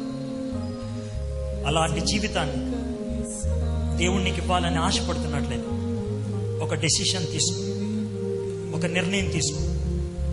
ప్రభా, నేను నిర్ణయం తీసుకుంటాను. ఈ నిర్ణయాన్ని పటిష్టపరచు. ఆమెన్ చెప్పు ప్రభా అని అడుగుదాం. మా దేవా, మా ప్రభా, యవ్వన బిడ్డలు నీ వాక్యాన్ని విన్నారు. నీ వాక్యం ఉన్న ప్రభావితమైనటువంటి లక్షణాన్ని గురించి తెలుసుకున్నారు. దానియేలు, షడ్రక్, మెషక్, అబేద్నెగో అటువంటి వాక్యాన్ని బట్టి ఒక పెద్ద రాజ్యాన్ని ఏ విధంగా ప్రభావితం చేశారో చూశారు ప్రభా. అలాంటి సిచ్యువేషన్లోకి మేము వస్తున్నాం ప్రభా. కాబట్టి ఇక్కడ ఉన్నటువంటి ప్రతి బిడ్డ ఒక డానియేల్ అవ్వాలి ప్రభా, షడ్రక్, మెషక్, అబేద్నెగో అవ్వాలి ప్రభా. నెబుకద్నెజర్ లాగా క్రైస్తవత్వాన్ని మటుమాయం చేయాలనే ప్రయత్నం చేసే ఒక ప్రభుత్వం వచ్చింది ప్రభా. ప్రభుత్వాన్ని కూలగొట్టమని మేము అడగం ప్రభా. ఆ ప్రభుత్వాన్ని ప్రభావితం చేసే వ్యక్తులుగా మమ్మల్ని చేయమని అడుగుతున్నాం. అలాంటి ధైర్యాన్ని, అలాంటి శక్తిని మాకు అనుగ్రహించమని అడుగుతున్నాం. ఈ వాక్యం ప్రభా ఈ యవ్వన బిడ్డల జీవితంలో ప్రభావితులుగా చేయడానికి ఉపయోగించమని యేసు ప్రభువు దీవెనామమున వేడుకుంటున్నాం తండ్రి. ఆమేన్. దయచేసి కూర్చోండి. Thank you.